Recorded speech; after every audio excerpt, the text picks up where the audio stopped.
Rules Committee will come to order, and thank you very much for joining us this afternoon. The break for me was good, and I hope it was for each of you. Today we are together to handle two bills that presumably will be in one rule. H.R. 1105, Small Business Capital Access and Job Preservation Act, and H.R. 3009, the Innovation Act. And I am delighted that we are here with this work to do two very important pieces of legislation which are designed to promote job creation and economic growth in America. First, the committee is going to consider H.R. 1105, the Small Business Capital Access and Jobs Preservation Act of 2013. This is a common sense piece of legislation which will reduce regulatory burdens necessarily placed on job creators by allowing private equity advisors to be exempt from onerous federal compliance regulations. Today, private equity companies provide the capital necessary for Americans all across the country to operate in an open area in where they can grow their business and expand the employment in America. Currently, there are over 17,000 private equity-backed companies in the United States, employing over 7.5 million people. And at a time where millions of Americans are looking for work and available capital is also hard to access, it's important to know that the government should be promoting private sector investment in our economy as a way to spur job growth and job creation and free enterprise, not discouraging it through burdensome and costly regulations. And I applaud Congressman Rob Hurt, the young man from Virginia, a very dear friend, for his diligent work in bringing this legislation to us today. And it's my understanding that this is the first time that Mr. Hurt has been before the Rules Committee, so we're delighted that he is not only here and will be joined by the gentleman from New Jersey. Secondly, the committee will consider H.R. 3309, the Innovation Act. This legislation promotes American ingenuity and entrepreneurship by discouraging improper and meritless patent infringement lawsuits. Intellectual property rights are fundamental to our nation's economy, and unfortunately in recent years there's been an increase in fraudulent patent-related lawsuits. In fact, in 2012, so-called patent trolls accounted for 62% of all patent lawsuits. These lawsuits cost U.S. businesses millions of dollars, primarily small business, cost them money and discourage potential innovation by undermining America's robust patent system. And I want to thank the chairman of the Judiciary Committee, who will be with us, the gentleman from Virginia, Bob Goodlatte, for his hard work. At this time, I'd like to yield to the gentleman from Florida. My dear friend, welcome him back to the Rules Committee. The gentleman recognized for any opening statement he may choose to make. Thank you, Mr. Chairman. I have no opening statement. Thank you, and I'm prepared to proceed. Thank you very much. I'm delighted that, in fact, we're joined today not only by the gentlewoman from Los Angeles, Maxine Waters, the full-ranking member on financial services, but also the gentleman, Mr. Garrett. So I would invite both of you to please come to the table. And at this time, without objection, anything you have in writing will be entered to the record. And Mrs. Waters, as you know, this Rules Committee is designed for us to hear from all people who would come before this committee. We trust that not only the testimony that you and Mr. Garrett give us today, once again, Mr. Garrett representing a great piece of work from the gentleman, Mr. Hurt, but that you will be welcome and open with your ideas from not only the party that you represent, but also the ideas from your vast experience on the committee. And we're delighted that you're here, and the gentleman from New Jersey is now recognized. If I could get you to remember that it is difficult to hear up here, and so to the extent that you can turn that microphone on and pull it close to you, it would be deeply appreciated. Gentleman from New Jersey. And I thank the chair, and before I begin, I'll just ask the chair whether it's with the chair's permission to invite the gentleman from Virginia to come to the... In fact, I would recognize the gentleman, and really thought I was inviting him up. I do understand does not really want to testify, but he's a very dear friend of mine, and I'd like to ask the gentleman if he would go ahead and pull a chair up. And I think nodding appropriately when you agree, and when you disagree, grunt is appropriate. But we're delighted that you're here. And Rob, As always, I hope you'll view this as a good experience that you'll want to come back to. So I appreciate that, and with the sponsor of the bill here, I'll be brief and yield to him momentarily. I'll just say a couple of points. First of all, is thank you to the chair. Thank you for consideration of this bill before the committee today. Secondly, I'd like to say, if you were watching the floor earlier today, you may have seen one of our colleagues from the other side of the aisle who was making the case that this House has not considered enough bills dealing with job creation. And they were bemoaning the fact that we need to move forward on additional legislation to try to create more jobs, small and independent placements around this country. And I could not agree more heartily with the fact that we need to do everything we can to do so, and that is what we've been trying to do in financial services with this with legislation like you have with 1105. So the Small Business Capital Access and Job Prevention Act does that.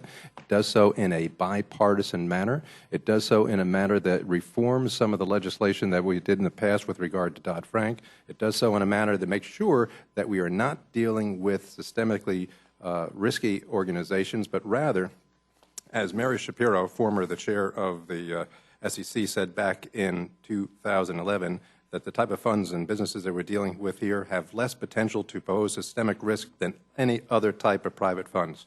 So I think the gentleman from Virginia has hit a nail on the head as far as where we need to go to create jobs in the country and do so in a non-systemically risky manner. And at this time, with the chair's permission, I will yield the gentleman from Virginia. Gentleman's recognized. Welcome to the Rules Committee, sir. Thank you, Mr. Chairman, and thanks to the members of the committee for hearing our bill this afternoon. And I would just suggest to you that this bill comes to us along the lines that the chairman, and I thank the chairman for his leadership on this issue, comes to us with the idea that we, in my district, for instance, Virginia's 5th District, have unemployment that exceeds 10% in some places. And so jobs really is an issue that is extremely important to us.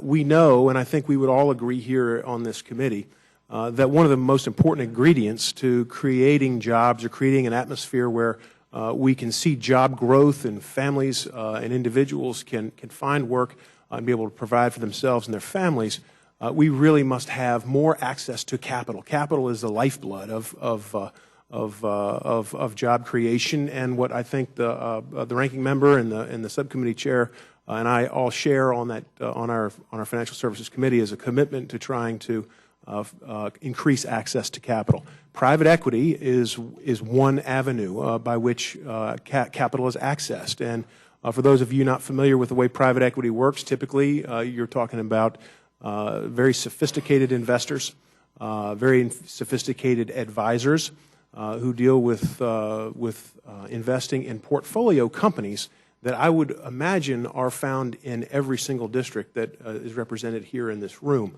I know, for instance, in my rural Virginia 5th District that we have literally thousands of jobs that would not exist if it were not for the investment of private equity. So as a, I'm sure, well-intended part of the Dodd-Frank law, registration was required of hedge funds, was required of private equity, was not required of venture capital, and as a consequence of that, there are very costly registration requirements.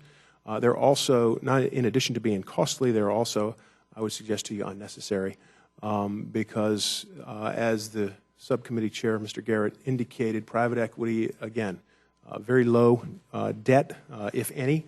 They're very sophisticated investors, and there is no systemic risk involved in these investments, and they create real jobs. Finally, I would say that I think this is a good bill towards again promoting job growth in this country, and I thank you for your consideration of it. And I would ask certainly when we get to the floor that we approve this bill and ask that we resist any amendments. Thank you, Mr. Chairman. Thank the gentleman very much. Mr. Garrett, you're recognized still, or did you yield back your time? Mr. Garrett, thank you very much. I'm delighted that we're also joined by your colleague, the full ranking member of the committee, who has for years distinguished herself not only on that committee but also in this Congress, and delighted that you're here and the gentlewoman is now recognized. Thank you very much, Mr. Chairman. I certainly appreciate the opportunity to be here today to talk about this bill. It is interesting that it is being defined as Oh, I thought it was on. As job-creating legislation, and there's a lot we could say about that. I have spent some time taking a look at private equity funds and the advisors, to these funds, and I have watched in some instances where I think it may have worked, that some jobs may have been created, but I've also watched where there have been too many times when the advisors to the funds weigh in on selling off assets of companies that they invest in and literally close down jobs and export jobs to offshore to third world countries. And so this has been talked about an awful lot, particularly as we looked at some particular companies, which perhaps we'll have an opportunity to talk about as we continue this testimony. So I began by asking that you make all of the filed amendments in order.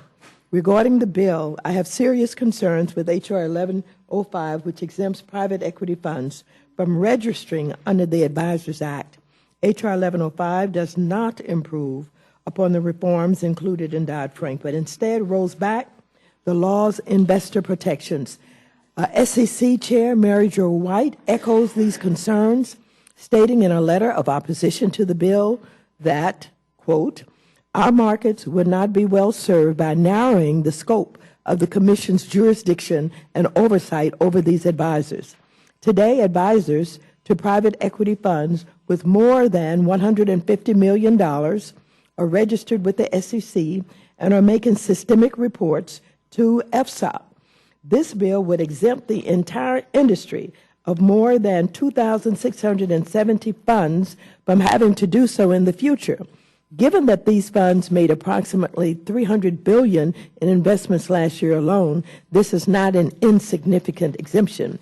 The sponsors of the bill point out that only those funds without excessive leverage would be exempt. However, this limitation is inadequately applied.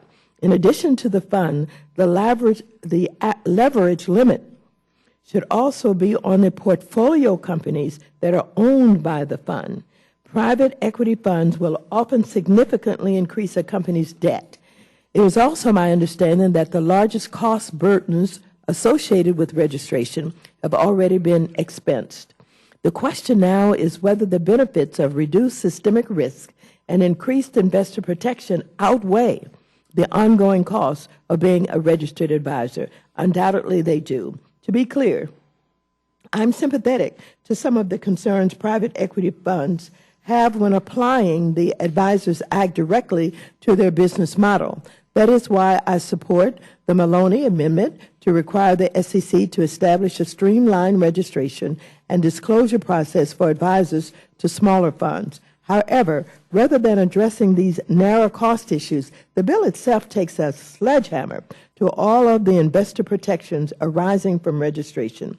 Another argument private equity firms make is that they can only cater to highly sophisticated investors that don't need the additional disclosures and protections of advisor registration. And yet, most pension funds are not monoliths with the sophistication of BlackRock or Vanguard. Moreover, one of the largest sophisticated investors in the country, the California Public Employees Retirement System, known as CalPERS, as well as the Council of Institutional Investors, oppose this bill. In 2009, GO found that 90% of large public and private pension plans invested in private equity funds. The Private Equity Growth, Capital Council, and Industry Lobbying Group reported that 66% of investments in private equity funds are from pension funds, endowments, and foundations. At this level of investment by the institutions regarding the hard-earned savings of our police officers, firefighters, teachers, and others is only going up. In passing the Jumpstart Our Business Startups Act, or JOBS Act, Congress removed the ban on public advertising of private securities, including private equity funds. As pension plans and even retirees began to be targeted, we need to ensure proper rules are in place. While retaining some record-keeping and reporting requirements, H.R. 1105 denies investors key protections, including basic disclosures about an employee who violated securities laws, the advisor's business practices, its fees, and any conflicts of interest, and a compliance program, a code of ethics, and a chief compliance officer for each fund manager. Furthermore, H.R. 1105 takes away the SEC's current authority to conduct examinations of private equity funds, which are necessary to identify and punish improper activities. Since private equity advisors registered, the SEC has already taken several enforcement actions against these advisors, including unlawful pay-to-play schemes, insider trading, conflicts of interest, valuation and misappropriation of assets, according to Chair White. By way of example, SEC staff observed fund managers writing up assets during a fundraising period and then writing them down soon after the fundraising period closes. Such activities, if not properly monitored and thwarted, will hurt our nation's retirees, charitable organizations, and university endowments. Mr. Chairman, it is unacceptable to take away these protections. I'd also like to thank Congresswoman Hahn of California for her amendment to track down how private equity funds invest in small businesses and then minority-owned businesses. So I urge you to make all filed amendments in order, and I urge my colleagues to oppose H.R. 1105. I thank you, and I yield back the time. Ms. Waters, thank you very much, Welcome. not only for your thoughtful testimony, but for being here today. I will tell you that I think that Mr. Hurt sees a issue that is out there of regulation that will harm the marketplace as it exists today. Mr. Garrett, have you ever gotten a packet from the SEC that they're talking about that needs to be filled out or seen the packet in it? Can you describe the voluminous amount of information that they're after? Because I, as an account holder of any number of perhaps brokerage firms, have to fill out on a continuing basis such personal data and information, which I find offensive as just as an investor. And I, after sitting on financial services for a couple of years, understood the need for the federal government and for whoever you have your account with to know who you are. But good gosh, it's onerous on me. What is it like to a person that wants to get in the business and open up a business? So, and maybe the gentleman from Virginia wants to chime in as well. So the SEC is charged, as you know, with three basic responsibilities: capital formation, investor protection, and efficient markets. Efficient markets would occur if the process was a streamlined process and was addressing one of those two other areas, which is capital formation and investor protection. The underlying Dodd-Frank legislation does none of that because these are not systemically risky organizations, and so no threats to the markets whatsoever, and the need for investor protection is not necessarily well. To your point, as far as what the voluminous nature of them are, the reports show that for some of these institutions, it's costing upwards to $500,000 or more for implementation and compliance costs to go forward with this. Now, the ranking member says, well, perhaps that is okay because most of those expenses have already been expended by the firms to date to comply with Dodd-Frank to this point in time. That may be true. That means, of course, that means that $500,000 by those firms could not be put to better purposes for the betterment of the investors. But secondly, think about what the ramifications are of that going forward. That means new and startup organizations that would want to go in this field will have to, going forward, pay that amount of money. So what does that really lead to? What that leads to is a consolidation or a contraction of the marketplace, a consolidation or a contraction of the industry. You have so many of their firms today that have, as the ranking member said, already invested in it and can do it and maybe can comply with it. Some won't be able to going forward because, as the chairman says, the cost is prohibited going forward. So you're going to see a contraction in the marketplace. It does two things. One, it limits jobs creation and growth for those that are already there. And two, it just creates a greater risk in those marketplaces already, which is exactly the opposite that we want to do here. So I hope we hit the point to say the cost is a factor, but it has a cost as a negative place on the marketplace as well. Incredible. Well, I'm I'm just very realistic in my understanding that Dallas, Texas, and my home state of Texas are home to many of these private equity firms, and that they not only generate jobs but really fund leading edge ideas in our country and keep them going. Biotech, a lot of innovation that might not be funded otherwise, that moves our economy, that keeps us leading edge, that means that we're getting innovation here in this country rather than going overseas to other countries. So I'm in favor of making this not only the application process or the decisions that you make streamlined, but also avoiding the federal government's intrusion in that business when they do not represent systemic risk. And I appreciate the gentleman. Gentlewoman from North Carolina is now recognized.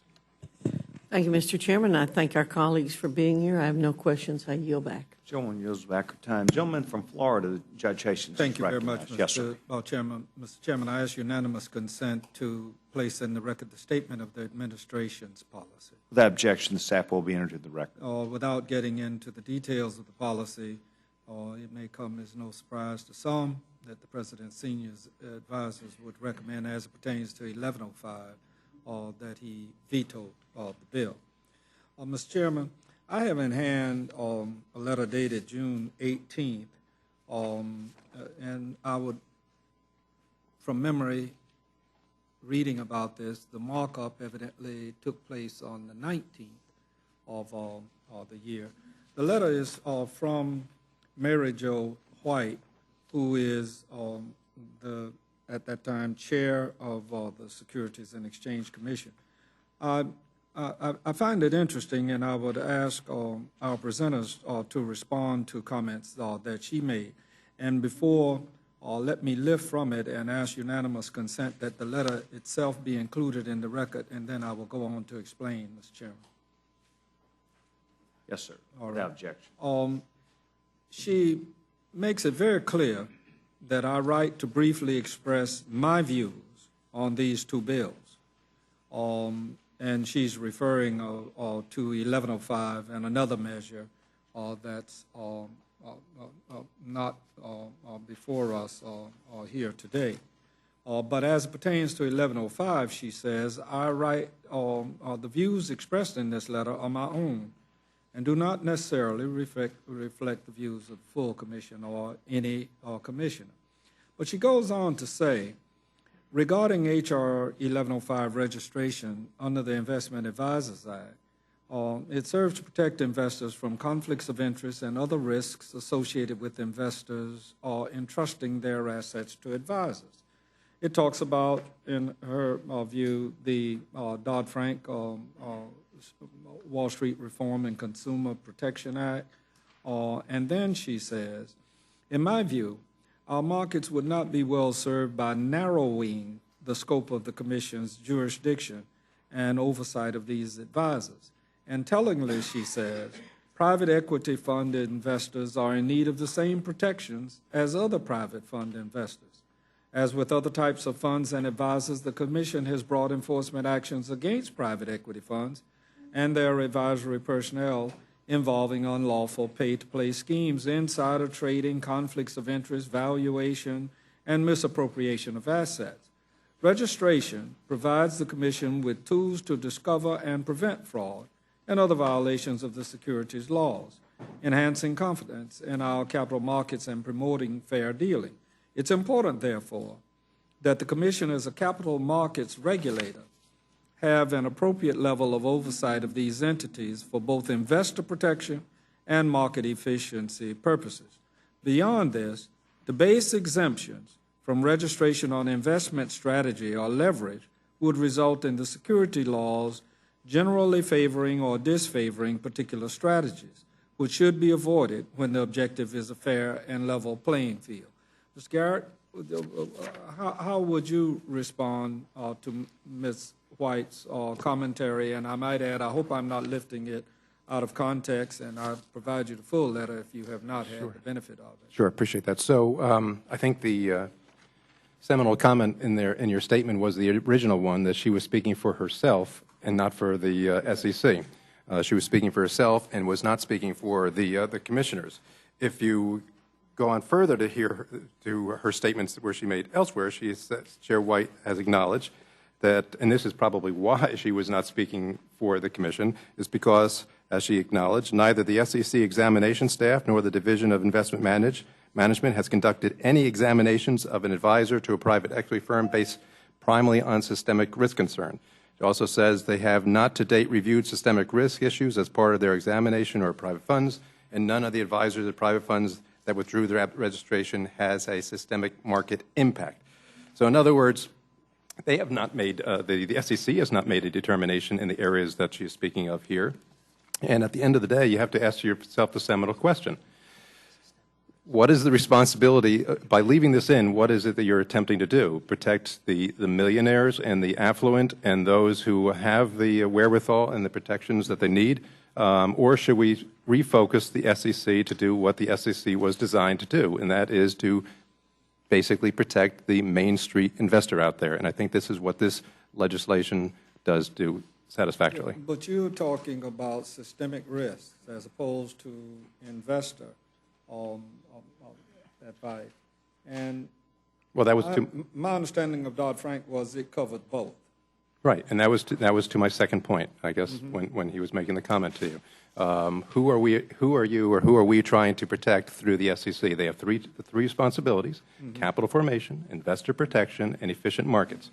The Dodd-Frank does nothing in the area of capital formation. Actually, the current law actually helps prevent capital formation, the way the chairman was saying in his district, by hurting those very same investors who want to actually create jobs. So this is not a capital formation issue. It is not efficient market. Well, maybe it is, because, again, the chairman said that it's going to cost a significant amount of time and money to do so. So it really gets to your point, which is investor protection. But which investors are we trying to protect? I would suggest that we should not be so worried about protecting the billionaires and the millionaires and the calipers of the country who have the wherewithal and the ability to protect themselves. We should focus the SEC to do its primarily responsibility on Main Street investors, and by passing this legislation, you'll be succeeding in doing so. You know something that I've learned in 77 years of living, and that's money makes money.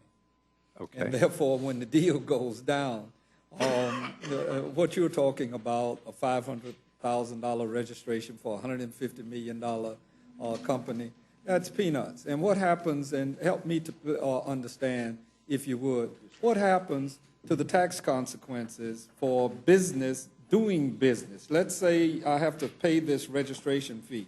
When I practiced law, I had to pay all sorts of fees to practice law. And then when tax time came, I was able to show that I had paid these fees, and it was a deductible item. So is it a business expense? So I was a practicing attorney too. I never had to pay any fees in the range of 500. Mr. Garrett. Excuse Just me? dues to do it. Or you paid bar dues to your state. Oh my goodness, yeah. The dues were a lot less than the fees. They're deductible, and I suppose these expenses would be deductible too. But these are costs to the entire system, but also not only the larger firms that you're talking about, but the smaller firms as well. All right, and but is it a business expense? Is it a business expense? I would think it would be listed as a tax. That's my point. Yeah. And so when the deal goes down, they aren't losing as much as you would have me. Help me understand one other thing. Is there a legal distinction between private equity funds, hedge funds, and venture capital funds? Yes.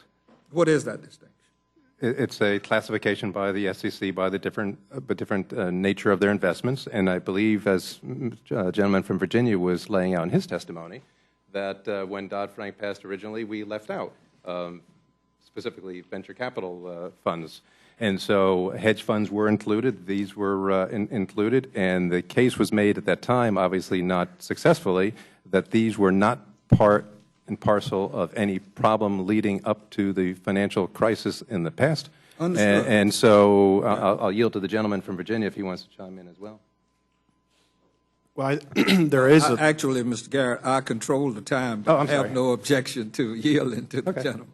Go ahead, Mr. I would just simply say that I do think that there are differences between the funds that they clearly recognized, and that as I said before, private equity funds, there is a fund that invests in portfolio companies, and I guess what I would say is what's $500,000 to a multi-billion-dollar fund.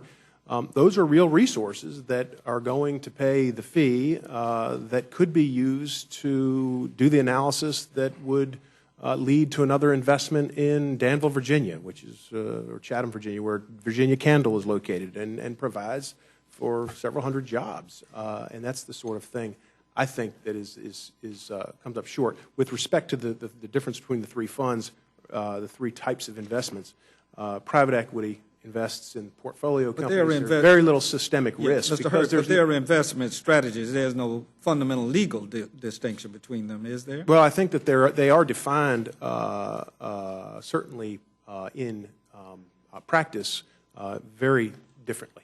Well, then why would you not exempt hedge funds and venture capital funds? Well, venture capital has already been exempted, and private equity, in fact, was, as it went to conference, actually was included in the exemption, just like venture capital. And I think because of the long-term investing strategy of the managers of these funds, you have private equity. Typically, I think these companies, they hold these companies. Now, are there exceptions that the ranking member has set out? Perhaps there are.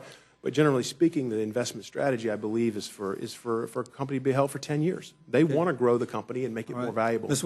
Waters, what is your reaction to first of all, let me just say that the opposition that you just identified from Chairman White is joined by opposition, again, from CalPERS, perhaps the biggest pension employee plan in the country. All of the state regulatory agencies in the country are opposed to this bill. The Americans for Financial Reform are opposed to this bill.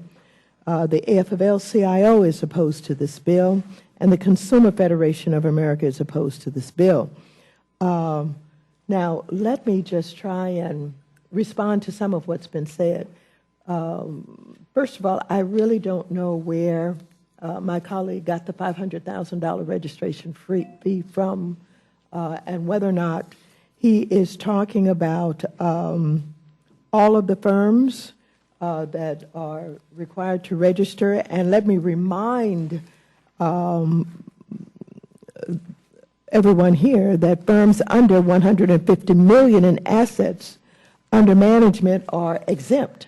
So when we talk about these onerous requirements of huge sums of money that must be paid for registration, we really are not talking about small firms. We are talking about the big firms, and I don't know whether or not that is actually $500,000. Now, as for the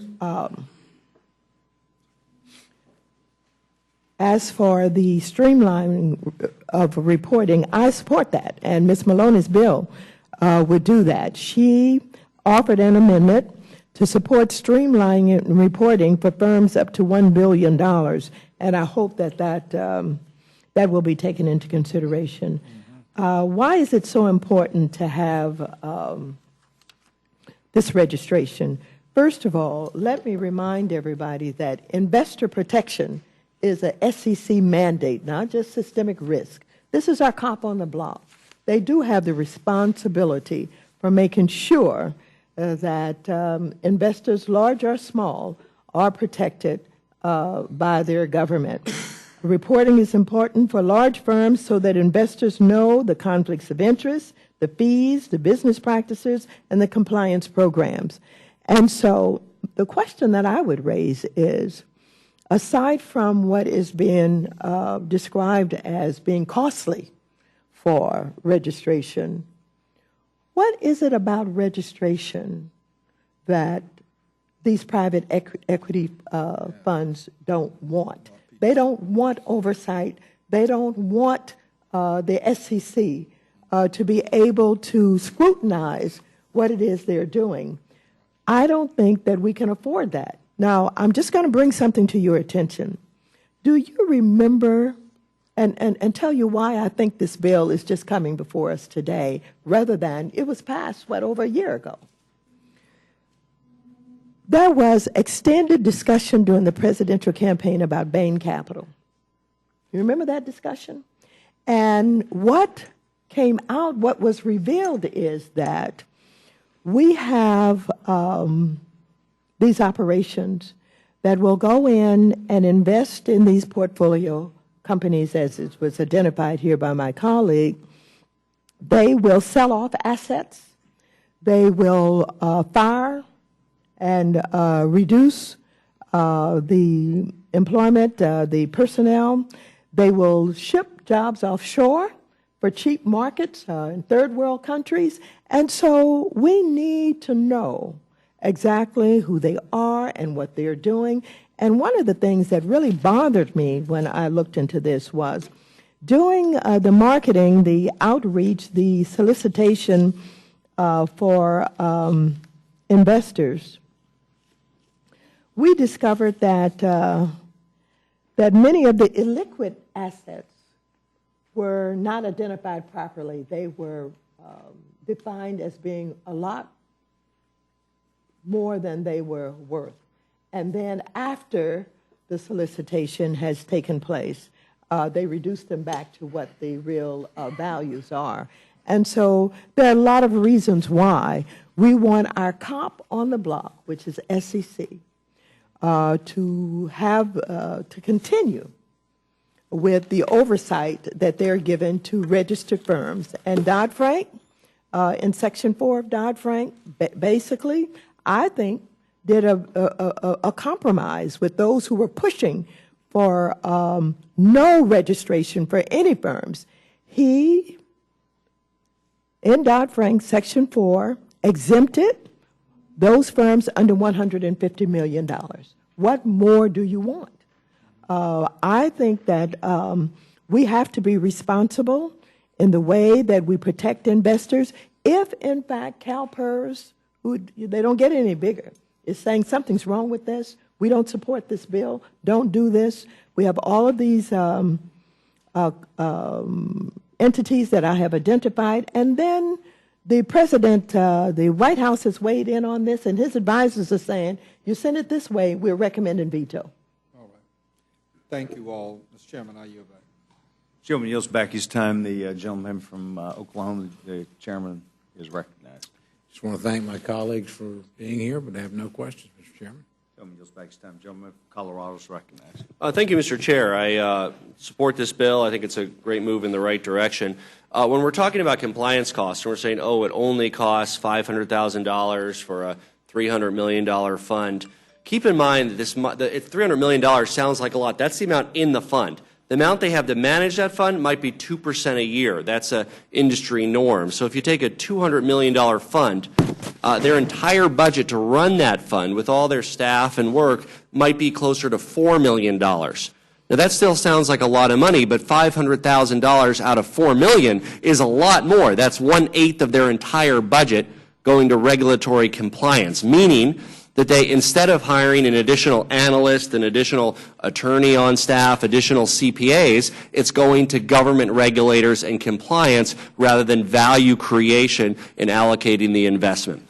I think it's clear that private equity has nothing to do with systemic risk. And frankly, the question I'll have for the ranking member is I worry that in addition to this burden on the private sector and the funds, preventing investment and the best and most optimal use of the money for the highest return in the economy, I worry this is also a burden on regulators because somebody's looking at all this paperwork.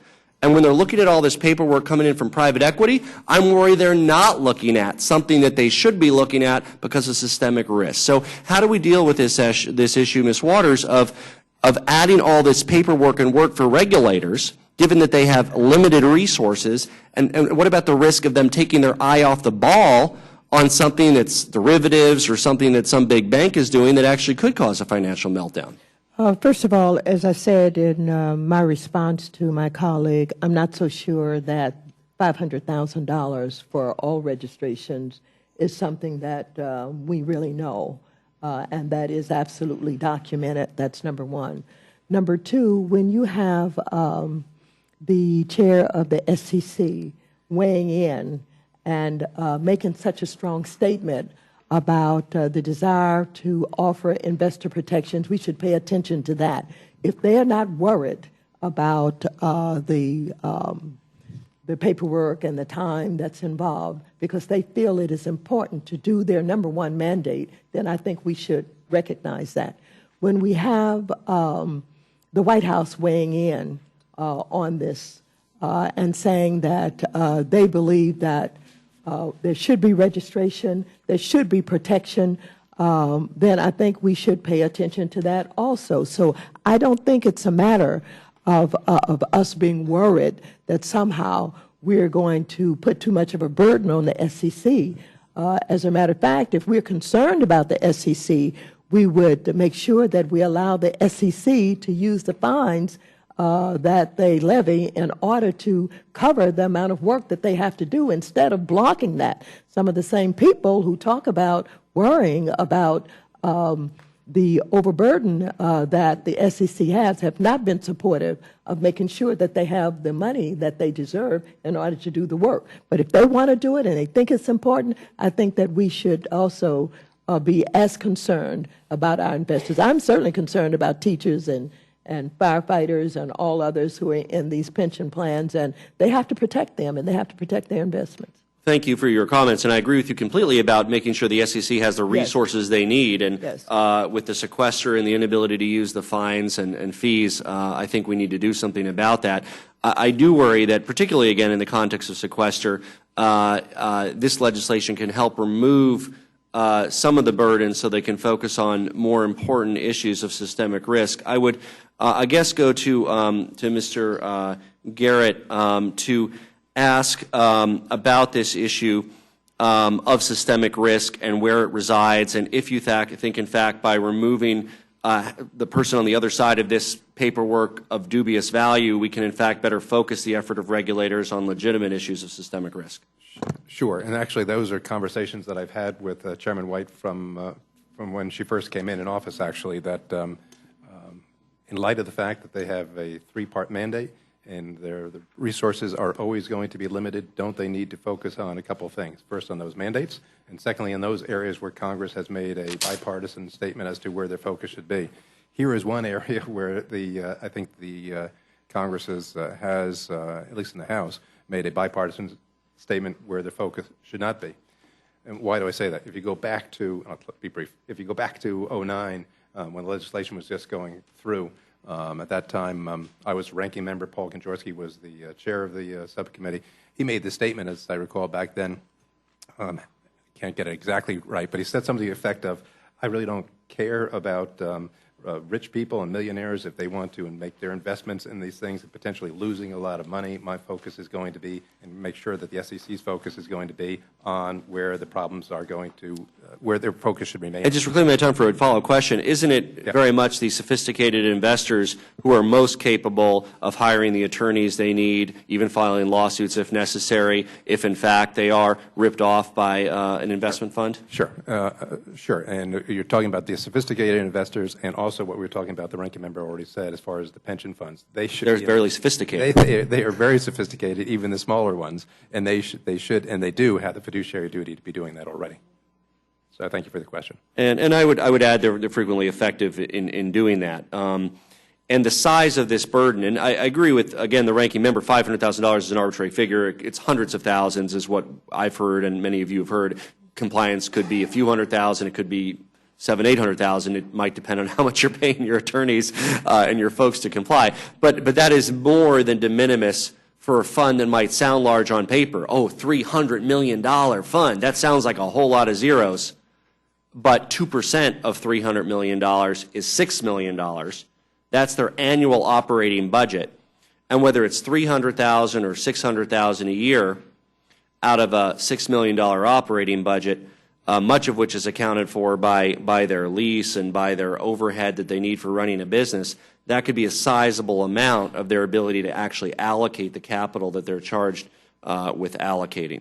Again, I hope that that this has support from colleagues on my side of the aisle. I hope that the President can move in this direction. I noted that this is not a commitment to veto it. He simply says his senior advisors would veto it. I consider myself a sometime advisor of the President. I will advise him to sign this if it gets to his desk, and hopefully he will choose to side with me and other Democratic advisors who think this is a good proposal. Thank you for bringing it forward. I yield back.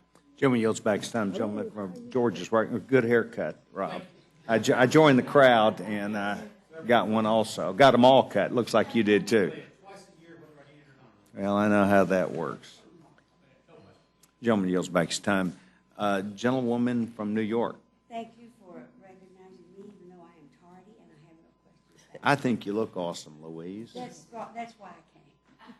I look so good, I thought I just can't stop. You know, where's Bob? Where's Bob when you need him, right? Bob's up in New York. Well, sorry about that. Gentleman from Florida does not seek time. Gentlewoman from Florida, the young. Not freezing in Miami. You know what? Miami doesn't even have any winter, do they? They're dead of winter, and not even there. Not even there. We have more snow than Buffalo, and I didn't even know that was legal. All three of you have provided us today with not only a full view of the piece of legislation by the gentleman from Virginia, but really have spoken about it in ways that I think we can see what the issues are, and I'm delighted that you are with us today, and I want to thank all three of you for taking time to be here. You're now excused. Thank you. Thank the chair, and I thank the chair's hospitality as well. Gentleman has always got a cup of coffee at my place. Thank you. You know, we are down the hall from each other, so I'll keep the light on, keep the pot on for you. Thank you very much. The first panel now that we're going to begin initiating, it looks like that we have them here, and I'll now close the hearing portion of 11:05. We'll now move to 3309. The first panel would consist of the gentleman, Mr. Watt, who is the subcommittee chair, and the gentleman, full chairman of the committee, the young chairman from Virginia, Chairman Goodlatte. I welcome both of you, and note that both of you, I know this middle of the day you're taking time, and we'll try and expedite procedures as quickly as we can, but I'm delighted, Mr. Watt, that you've taken time to join us here. The Rules Committee is very open to not only your thoughts and ideas, but we're delighted that you have taken time to be here. Without objection, anything you have in writing will be entered into the record, and the gentleman from Virginia is now recognized. If you'll please make sure you got your microphones on, pull them close to you. Thank you very much. Mr. Chairman, thank you very much for inviting us to testify before the committee regarding the Innovation Act. I will summarize my testimony and put all of it in the record. The current patent litigation system is being dragged down by frivolous lawsuits and litigation extortion. Unwarranted lawsuits that typically cost $5 million or more to defend prevent legitimate inventors and industrious companies from creating products and generating jobs. And while America's inventors are forced to spend time and resources defending their patents, our competitors are busy developing new products that expand their businesses and grow their economies. According to recent media reports, China is expected to surpass the United States for the first time this year as the world's leading patent publisher. The more time we waste on frivolous litigation, the less time we have for innovation. This bill takes meaningful steps to address the abusive practices that have damaged our patent system and resulted in significant economic harm to our nation. During the last Congress, we passed the America Invents Act. Many view the AIA as the most comprehensive overhaul to our patent system since the 1836 Patent Act. However, the AIA was in many respects a prospective bill. The problems that the Innovation Act will solve are more immediate and go to the heart of current abusive patent litigation practices. The Innovation Act puts forward reasonable policies that allow for more transparency and brings fundamental fairness into the patent system and the courts. To that end, the Innovation Act includes heightened pleading standards and transparency provisions, requiring parties to do a bit more due diligence up front before filing an infringement suit is just plain common sense. It not only reduces litigation expenses, but saves the courts time and resources. Greater transparency and information makes our patent system stronger. The Innovation Act also provides for more clarity surrounding initial discovery, case management, fee shifting, joinder, the common law doctrine of customer stays, and protecting IP licenses in bankruptcy. Further, the bill's provisions are designed to work hand in hand with the procedures and practices of the Judicial Conference, including the Rules Enabling Act, and the courts, providing them with clear policy guidance while ensuring that we are not predetermining outcomes and that the final rules and the legislation's implementation in the courts will be both deliberative and effective. As we've seen over the years of debating this issue, not everyone agrees on every issue. Our patent system doesn't affect each individual or company in the same way because they use the patent system in many different ways. It's impossible for each group or coalition to get everything they want in a project of such scope. But this bill represents a fair compromise, in my judgment, and creates a better patent litigation system than exists today for inventors and innovative industries. The ultimate beneficiaries are the American people. Consumers will have access to more commercialized inventions, and job seekers will find more jobs in the tech, university, finance, and manufacturing realms.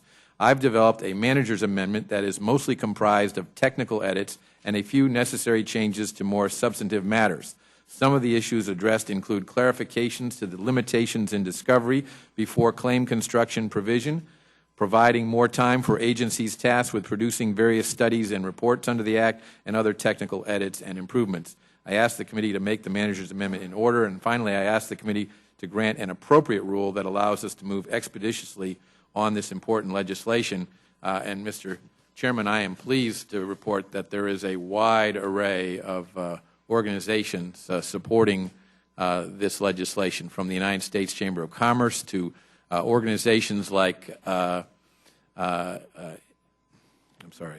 Engine, which is a major supporter of startup companies that are very much involved in starting small businesses, to now the White House, which just moments ago released a statement of administration policy in support of the legislation reported out of the House Judiciary Committee, which was reported out with a very strong bipartisan vote of 33-5, and I'm pleased to count many members on both sides of the aisle in support of this legislation, but surely not all. Mr. Chairman, thank you very much for your important update to us, not only about this legislation, but also about the importance of making sure that we protect the engine of our economy, which is small business, from heavy litigation that sometimes is perhaps intended, sometimes not. So thank you very much. Mr. Watt, welcome to the committee. Thank you, Chairman. Gentleman's recognized. And Ranking Member Slaughter, thank you for the opportunity to present the views of the committee Democrats who voted against this bill. And with your permission, I'd also like to discuss the amendments I submitted for consideration to be made in order for floor consideration. While those of us who dissented from reporting this bill to the floor share the goal of reversing the tide of abusive litigation by the so-called non-practicing entities, or what we call patent trolls, we cannot support the provisions in the bill that will upend our civil justice system for all patent holders, including individual inventors, small companies, and startups who seek redress before the courts.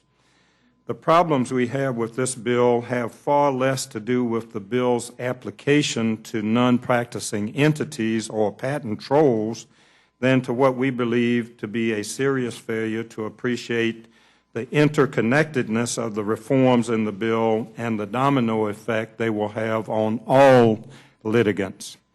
Rather than developing a comprehensive, cohesive approach to the problem of patent trolls, this bill unfortunately cobbles together a string of deals with some stakeholders that, in combination, will undermine the independence of the judiciary, create perverse incentives for defendants to engage in abusive tactics, and lead to other unintended but some foreseeable adverse consequences. The rationale for the bill was to stop the trolls, but unlike the deliberative process that was followed to reach agreement on the America Invents Act, which I supported and which gained broad bipartisan support, On H.R. 3309, there was minimal engagement with the ranking members, no subcommittee process, a single hearing with 4 witnesses, and a rush to mock-up just before the Thanksgiving break, followed by a rush to the floor.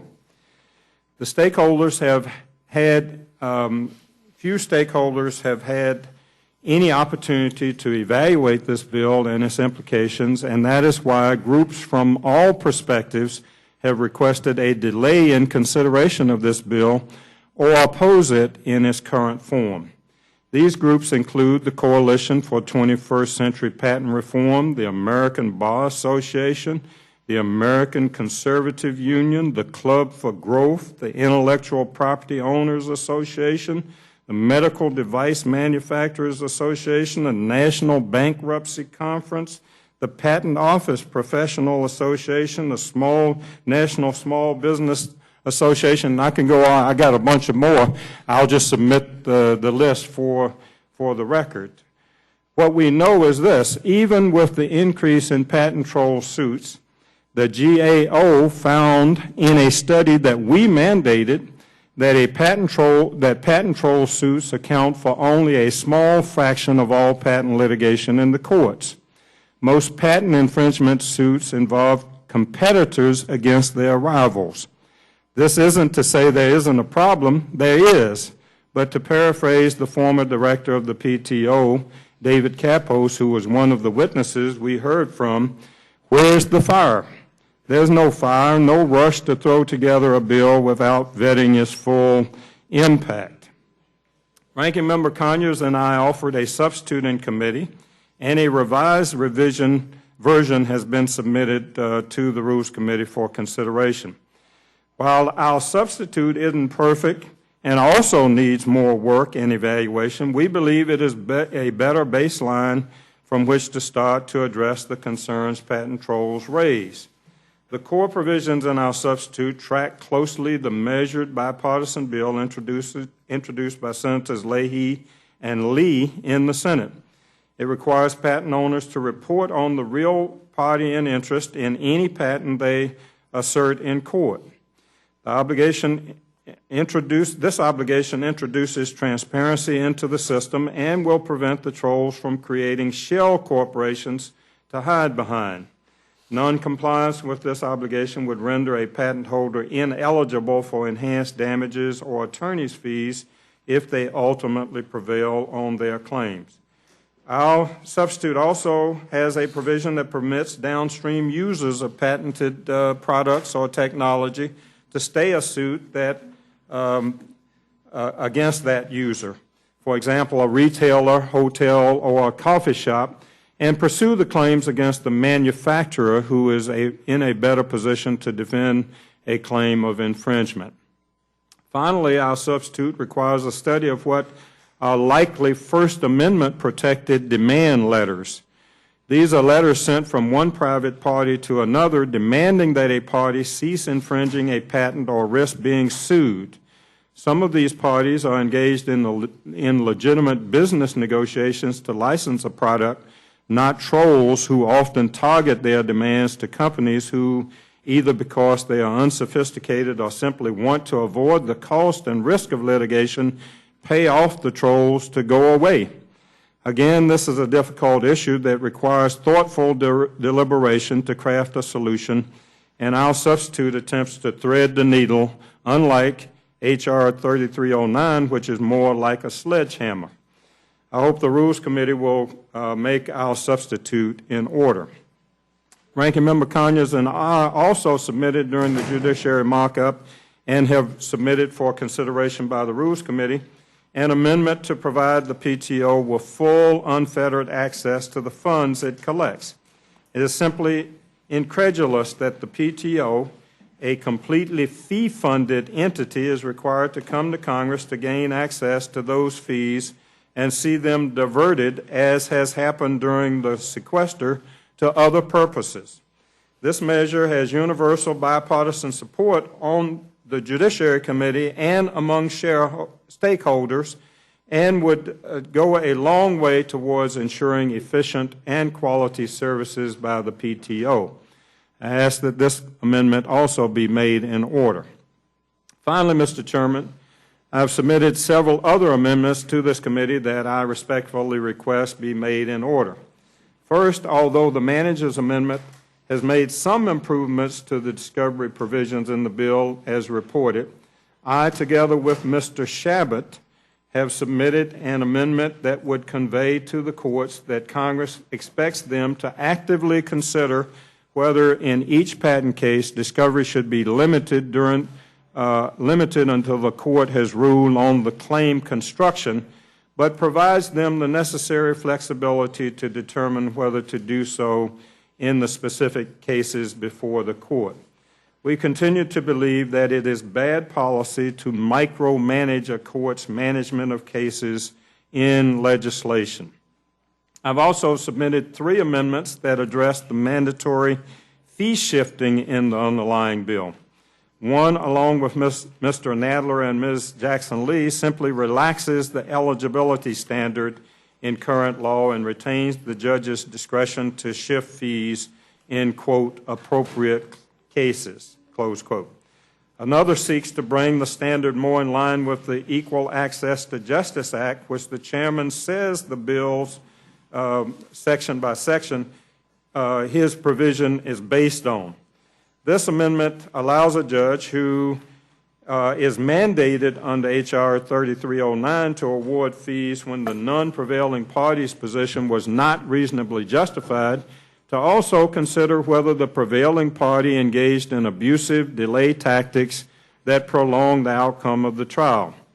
This is appropriate and shields an individual inventor and who may get out lawyered on the merits and also bullied with abusive motions from getting saddled with fees incurred by a bad faith defendant. Finally, my last amendment actually is based on the observations of the American Enterprise Institute and would permit shifting of fees only where the judge finds the position of the non-prevailing party was, quote, substantially unjustified, close quote. Hope the Rules Committee will see fit to make all these amendments in order. They will greatly improve the bill by giving judges the ability to assess the totality of circumstances before departing from the American rule on fee shifting. Thank you for the committee's time, and I'm happy to try to answer any questions the committee may have. Mr. Watt, thank you very much. First question I have is to the chairman of the committee. If you were to look at this entire issue, it's not only lawsuits that are filed, it's really more to the process. Demand letters, if that was the correct term. You can't stop those, but you can make sure that the process that takes place, that a litigant stands a fair chance of proving their case, but also somebody that's accused stands a fair chance. Is that really what you're trying to do here? Absolutely. We want to make sure that good patents are treated fairly in the process so that people who have a valid patent have the ability to be fairly compensated for that. If somebody infringes, we want them to have an effective, efficient litigation system. And as I said in my remarks, this really takes a different approach than the America Invents Act we passed 2 years ago. That's designed moving forward to make sure we have better quality patents coming out of our patent office and that they are produced more speedily. This legislation is designed to deal with a legacy of bad patents that we have that are going to be around for, some of them for another 20 years because the America Invents Act just took effect, and we're dealing with patents that have been granted. So the question is, when someone asserts a claim to a patent and there's a dispute, are we going to have a system that will lower the cost to both the inventor who wants to protect their patent and to the end user, that small business? We have the Restaurant Association, the Hotel Association, the credit unions, all these groups that support this legislation. They're concerned because they've been getting the demand letters saying you're using a product manufactured probably by a technology company and you're infringing and we want you to pay money. So that this bill does is it allows us to bring in the manufacturer, who has a better incentive to defend it, but it also gives that defendant more information about whether the person sending the letter has actually a valid claim or not. For example, one of the things in a patent case is, are you a willful infringer? Did you know you were infringing? And one of the ways to determine that is with that demand letter. You get the demand letter, it says you're infringing on my patent, and it doesn't tell you anything else, and you continue to use the product, and then later on in the case, you haven't had any way until you've spent an awful lot more money to determine whether that really was a valid patent. So what we say is, in your demand, we can't tell you whether to send a demand letter or what to put in it, other than to say that if you later claim damages for willfulness, you cannot do that if you didn't provide a demand letter that contains sufficient information that the person receiving it can identify what it is that you're claiming has been infringed upon. That, and there's a hearing process in a patent litigation case called a Markman hearing, which basically determines whether there is a valid basis for the patent claim. That comes under current law after huge amounts of money have been spent on discovery, which is extraordinarily expensive. And what we do in this legislation is we move it forward so you get that initial determination. Doesn't end the lawsuit, but the initial determination of whether or not you have a valid claim. So the defendant, if you say, oh yeah, well they have a valid claim, we better settle up instead of spending all that money on discovery. On the other hand, if it's not a good claim, they know that they should go forward in defending their case. Is that what was in page 85 of the committee report where they talked about discovery? Well, I don't know what page it was on. Well, I'll see if I can get it to you. I was reading the bill this morning. You know, we've got to read the bills before we pass them. So I'll see if I can get it to you and then see if you and I But there are a lot of protections in here. Thank you. For small businesses, both inventors and the people who are the recipients of these demand letters who are accused of being infringers. Mr. Chairman, can I make Yes, sir. 3 responses to your question? First of all, I don't acknowledge that we can't do anything about demand letters. I think we can, and our substitute requires a study of what we can do consistent with the First Amendment, of course. Second,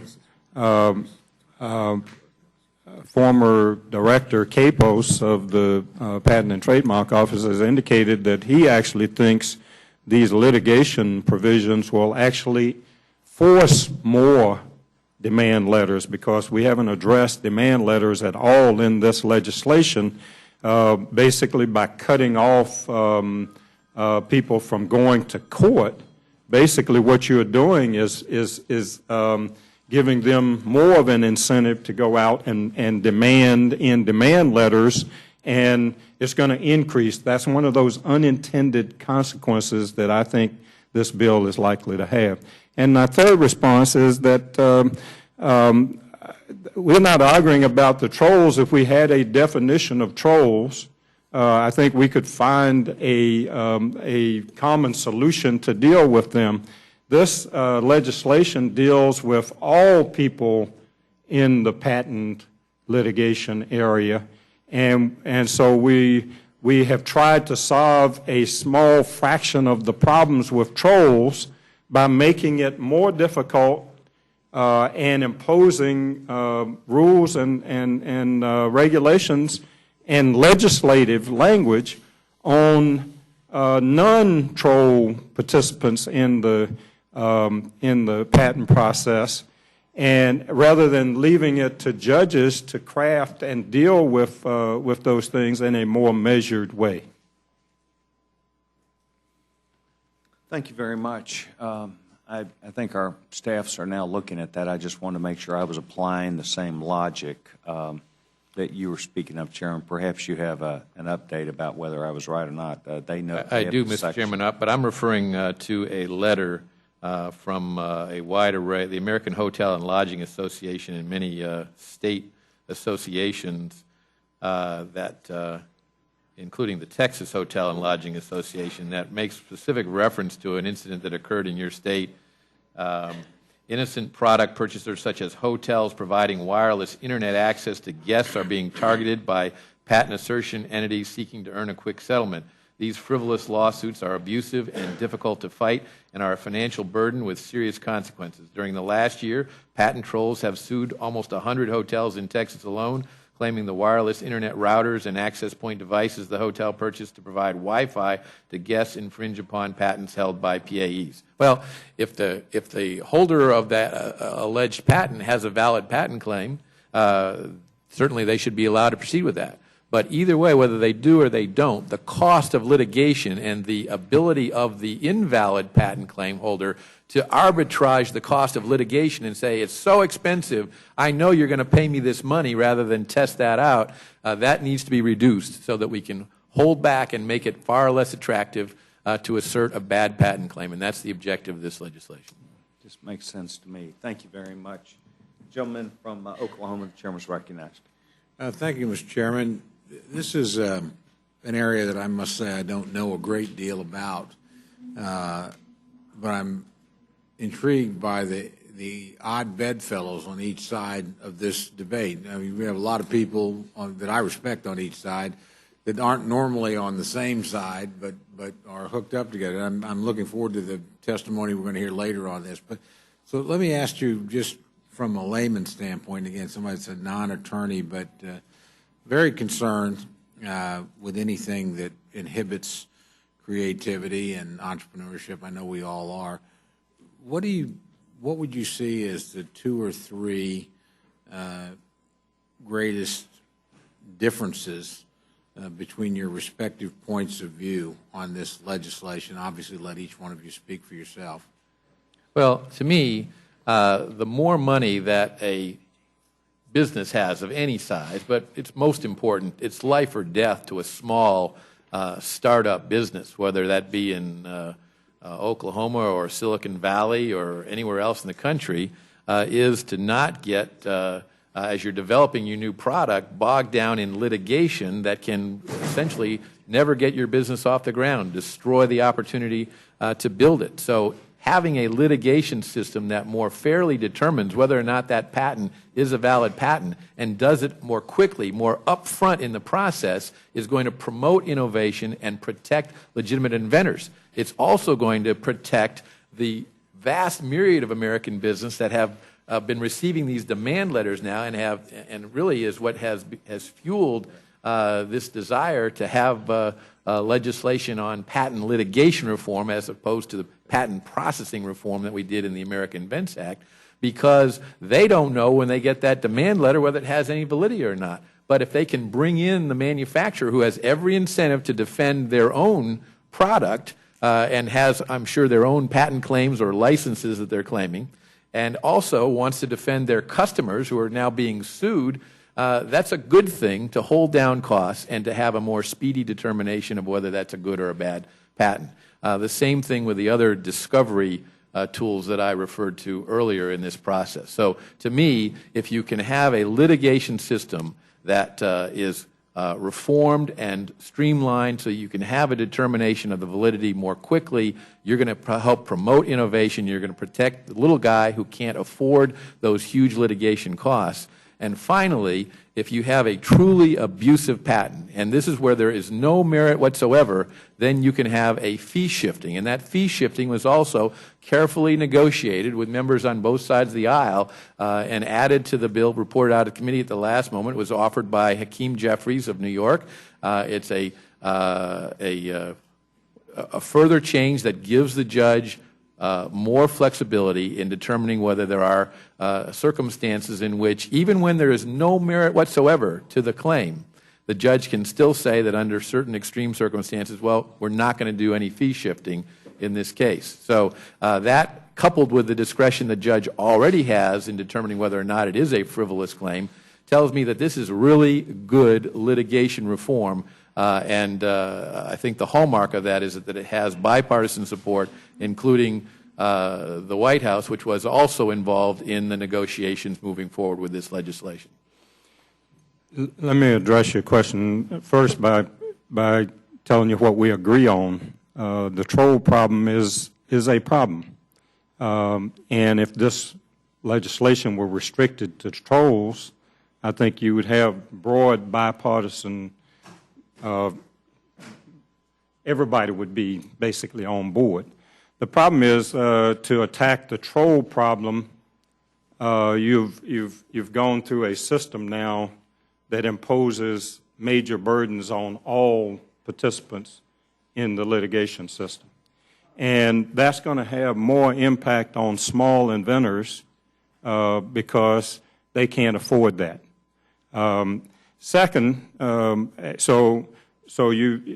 that's a major departure, whether this is going to be a limited bill, which we could have agreed on and put on the suspension calendar, but once you start imposing the burden on all litigants in the system, then more and more people start to raise questions about the problem.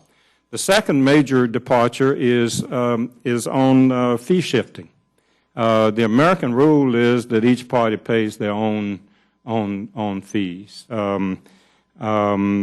This has a major impact on small litigants because even legitimate small inventors are going to be more reluctant to go to court now and run the risk of losing the case and then not only losing the case, but then having to pay the attorney's fees of the person on the other side, which is major. So the American rule, which is why the American Enterprise Institute has come out with this position, is that each party pays its own fees. This bill basically requires a major, full-blown hearing about this issue, which was never anticipated, and it's going to require more litigation, actually. Then you're going to have to pay the fees of the person who's litigating about whether you pay the fees. This is I mean, if we had limited this bill to dealing with trolls, you wouldn't see this division. Mr. Goodlatte and I were on the same side when we did the America Invents Act.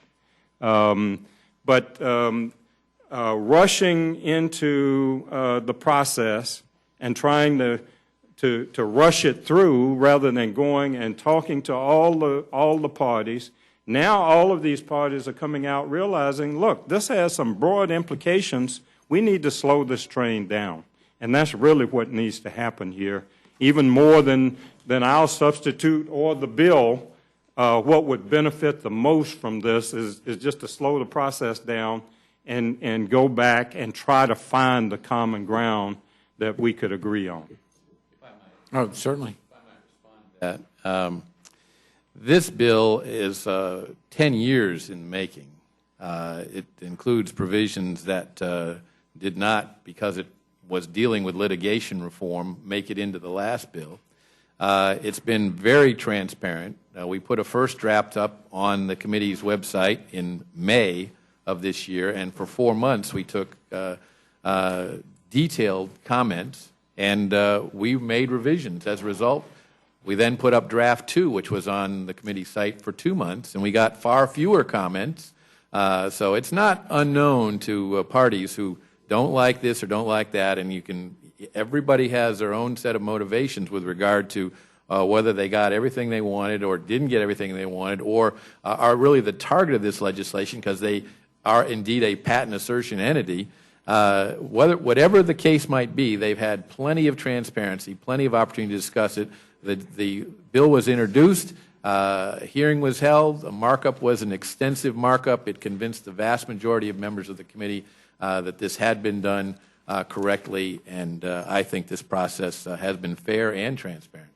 Can I just address one issue because the chairman keeps referring to this administration letter, but I want to make sure that you understand what the administration letter says because and I'm quoting verbatim, the administration supports the effort to discourage abusive court filings, but hopes that as final legislation is crafted, appropriate recognition is given to the importance of judicial discretion in balancing the competing interests. Finally, the administration continues to have concerns about the bill's provisions on post-issuance review proceedings, including those pertaining to patent claim construction. So I wouldn't say that's an unqualified endorsement of this bill.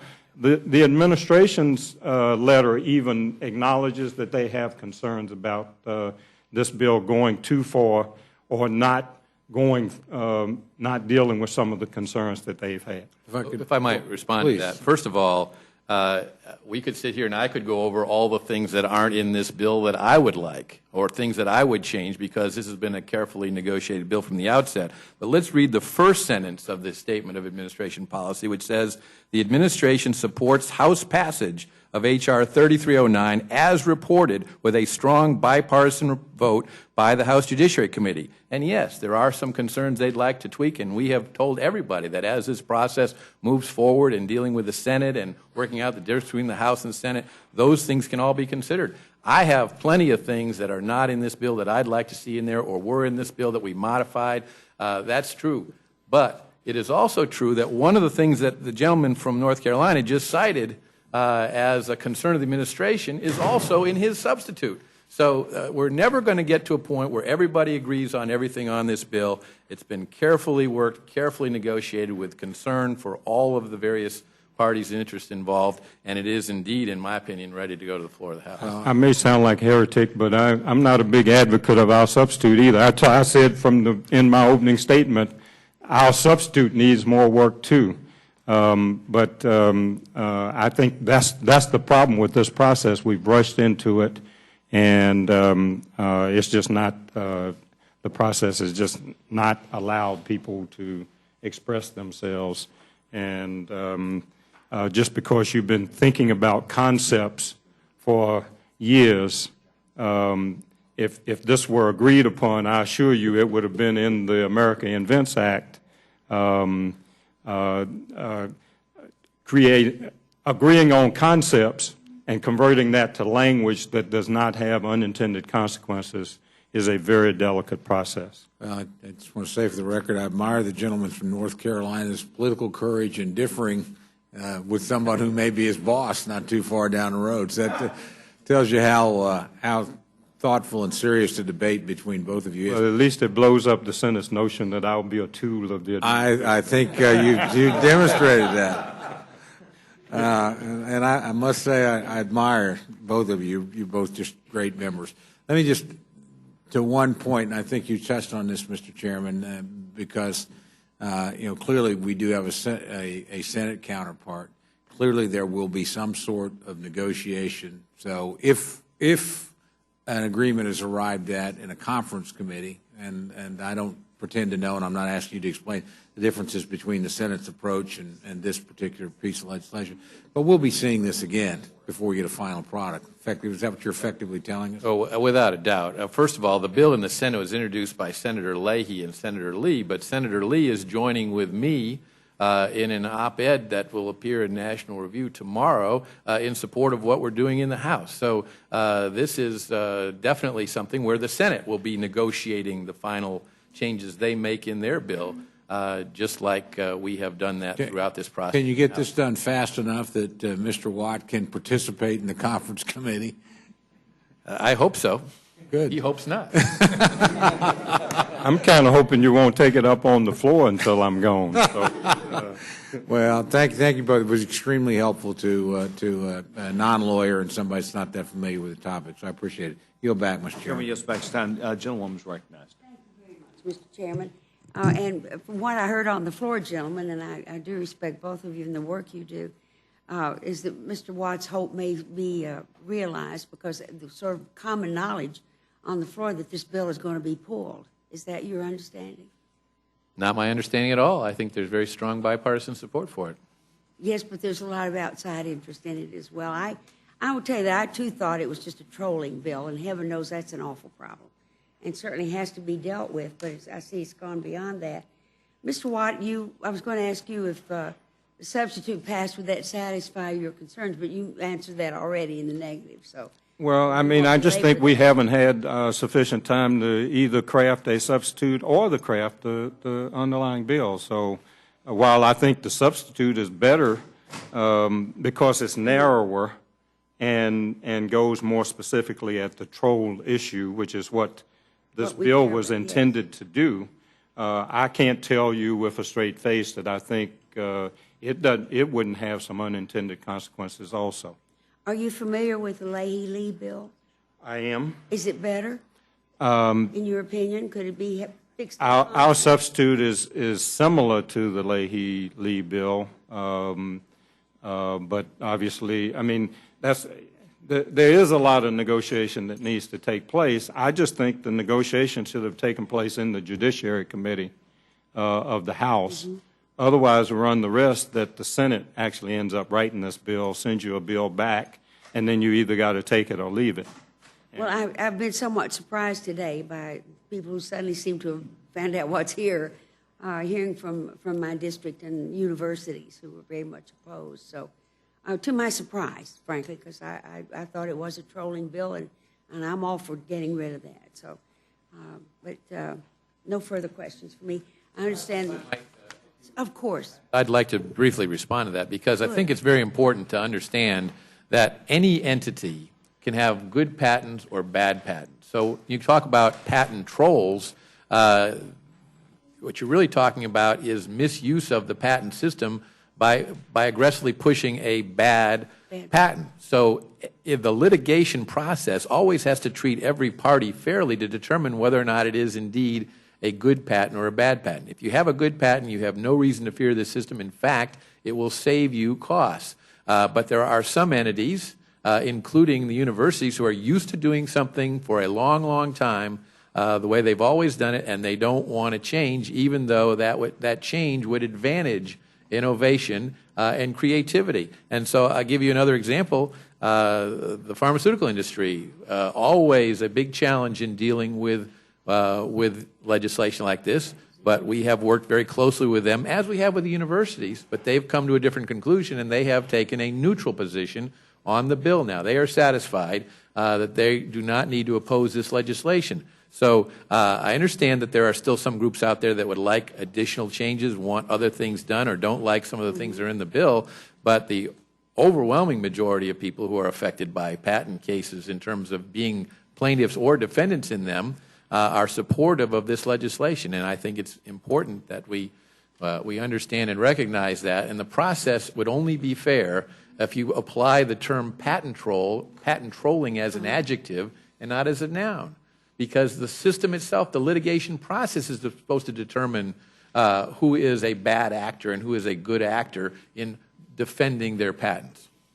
Thank you very much. Can I just point out, I don't know who speaks for the Pharmaceutical Association, but I can tell you the Pharmaceutical Research and Manufacturers of America have come out strongly against this. That's the big one? That is not correct. Yeah. I have a letter from them. Well, I'm sorry, I didn't hear that. I'm sorry, I said I have a letter from them saying that they yesterday saying that they are neutral on the bill. Could you give me about a 30-second definition of a bad patent? I'm not exactly clear what that term of art is. It's a patent where the assertion of the right to the patent holder are not valid, are suspect or not valid relative to what they're claiming the party they're accusing of infringing of it is doing. Okay, and where do they get? Well, that's all right. We'll talk on the floor. Okay. But thank you very much. I need to understand. In fact, I asked the same question myself and was, well, it really doesn't take very long, and I know the gentleman really is not pressed for time, but offered that. It is a non-specific. A patent should be something that is not generic and should not be generally available. It's a new process. It's a way of doing something. It should represent some bit of ingenuity or something. You just can't say that a product, any use of a product, I have a patent for. And there are, for instance, when I was back at a number of years ago, the old Bell Labs organization that became a new organization directly at divestiture, we handled something that was the forerunner for broadband. Broadband is now, it was called ISDN at the time. And it was a concept that was not readily understood, but there are things that people see and think of that say, I'm going to get a patent on a process where you go and put something on a sign.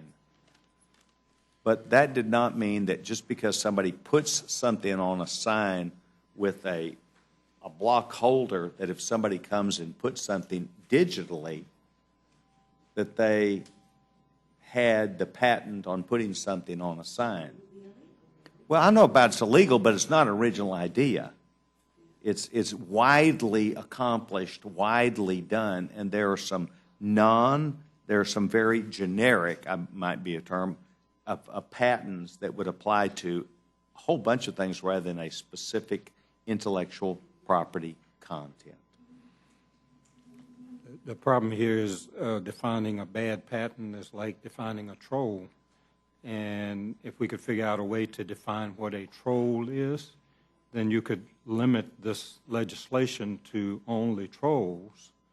But nobody's ever tried to figure that out. So then you introduce a bill that applies to all litigants, and it imposes burdens on all litigants. That's the problem. On the other hand, I would argue that it reduces burdens on all litigants. And if you look at the provisions of the bill, you would find that to be the case. I think it kind of depends if you look at it as an art or a science and how you really look at this thing. And what I would say, notwithstanding I haven't spoken with him but a little bit, but it's kind of like you can see it for what it is, for the reason why somebody comes after you for a generally available reason that you do something.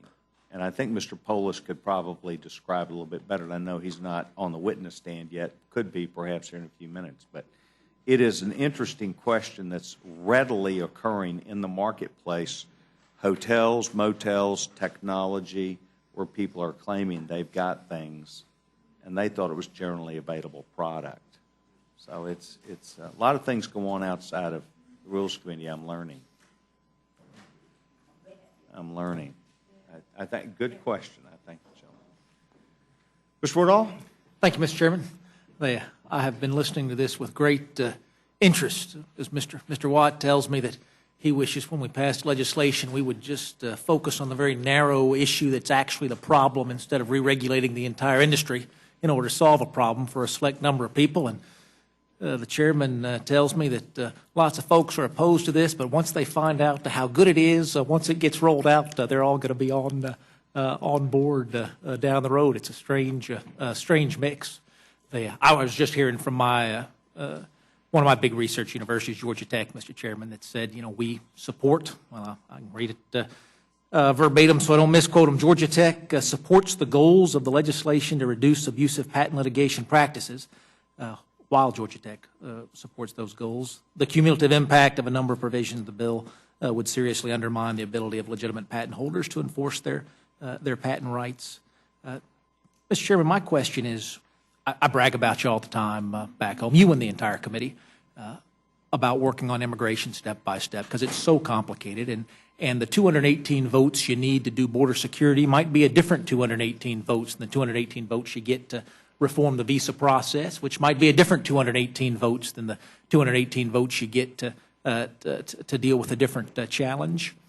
And in reference to this piece of legislation, I have heard often over the last 48 hours about a delicate balance that gets was it 35-5 vote out of committee that gets a big vote out.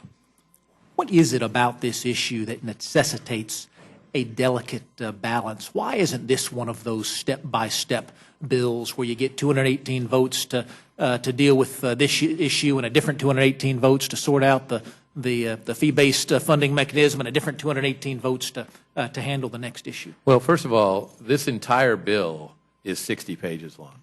So we're not talking about a massive bill like the Senate's immigration bill that's 1,100 pages long, or the Affordable Care Act that's 2,500 pages long. It's 60 pages long.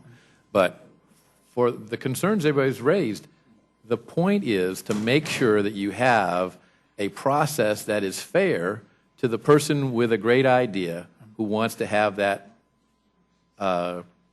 idea result in rewards, financial rewards to them.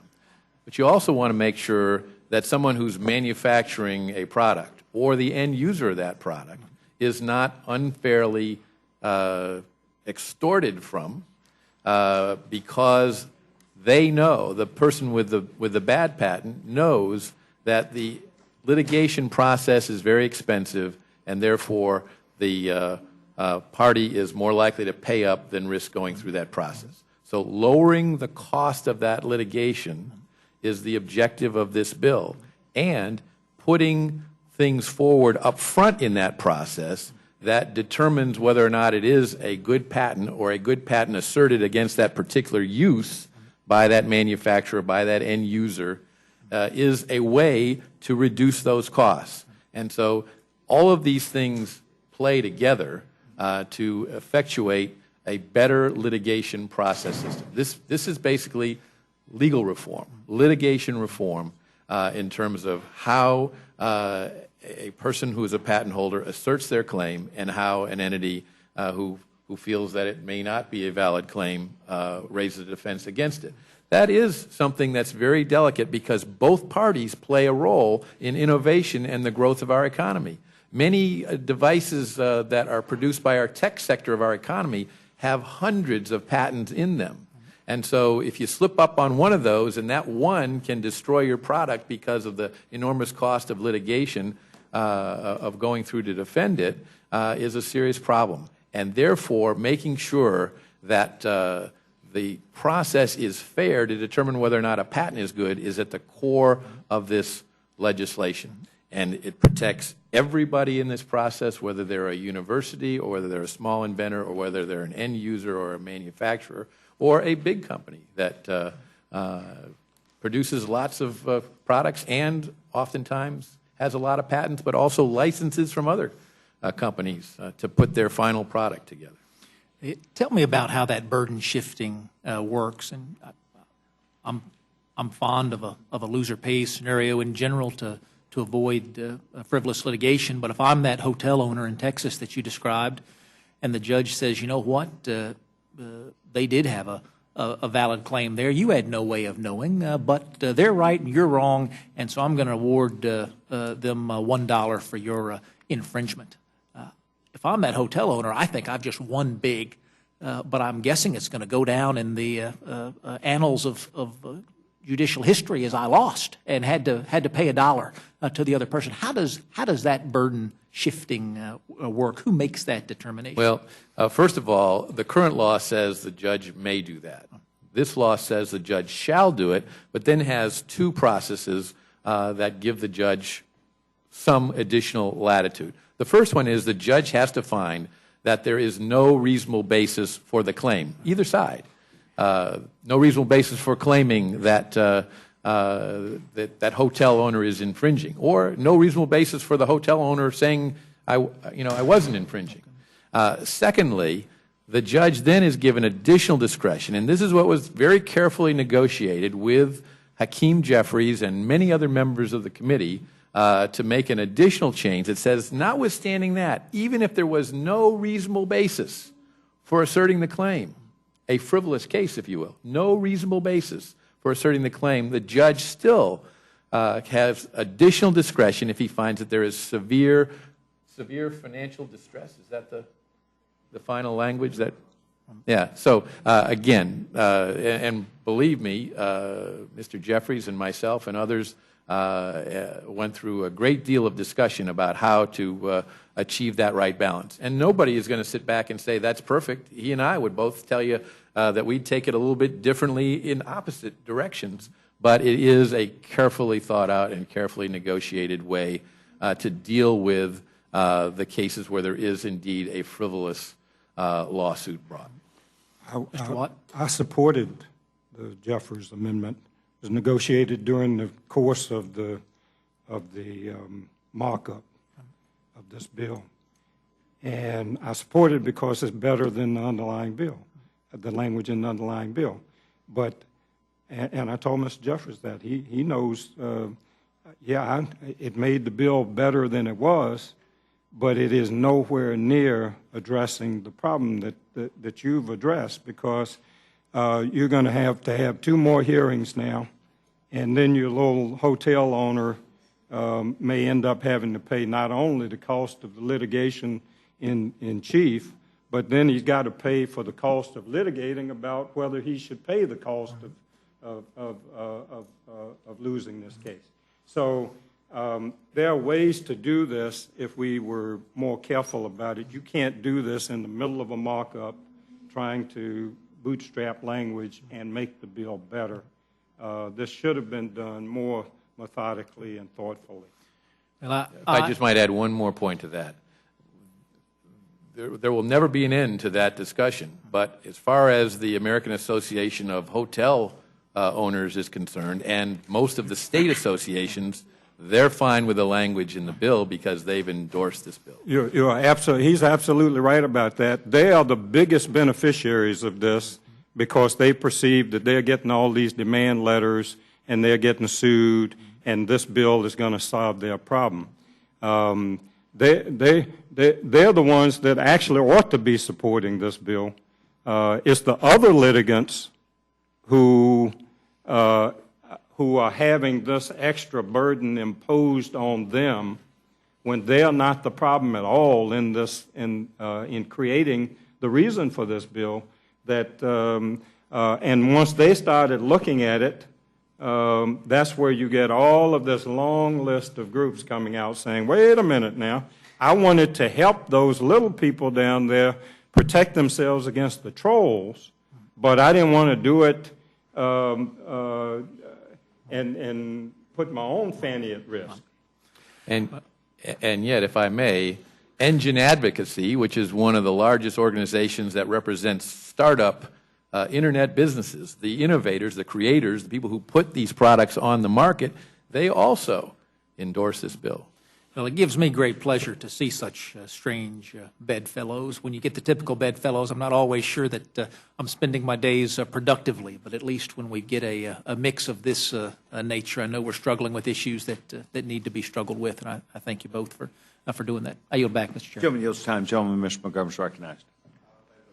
Gentleman has no questions. Gentleman from Florida is recognized. Mr. Nugent. Thank you, Mr. Chairman. It really is more of a statement versus a question, but in particular, reference to frivolous lawsuits. Having been a sheriff, we've certainly faced those ad nauseum.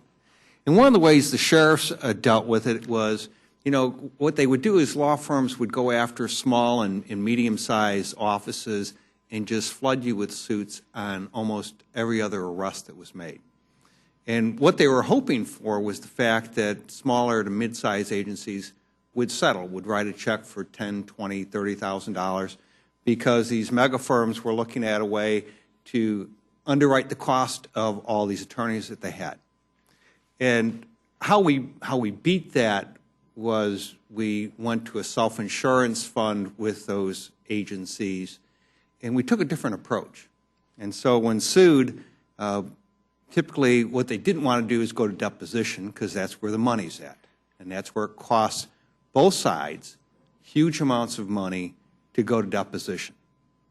And so we took a position where we knew if we made a bad arrest, I mean, it's evident, or we knew that we did something wrong was evident, and they would go to settle that.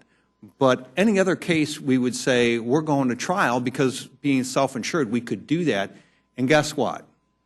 Those trolls backed off because they didn't want to go to deposition because it cost them money to do that in particular. So I can see where this is going as it relates to a patent holder or, as you said, hotels that may have bought a piece of equipment. They don't know. They're just buying a piece of equipment saying that it's going to give my customers free Wi-Fi. And they pay for the equipment. They pay for whatever associated costs. They have no idea that there may have been a patent infringement. And so, is that my bell? No, that's her bell that got rung. So I understand where this is going, and I also understand this is complicated because, you know, I'm a layman. I certainly don't understand patents. I'm not an attorney.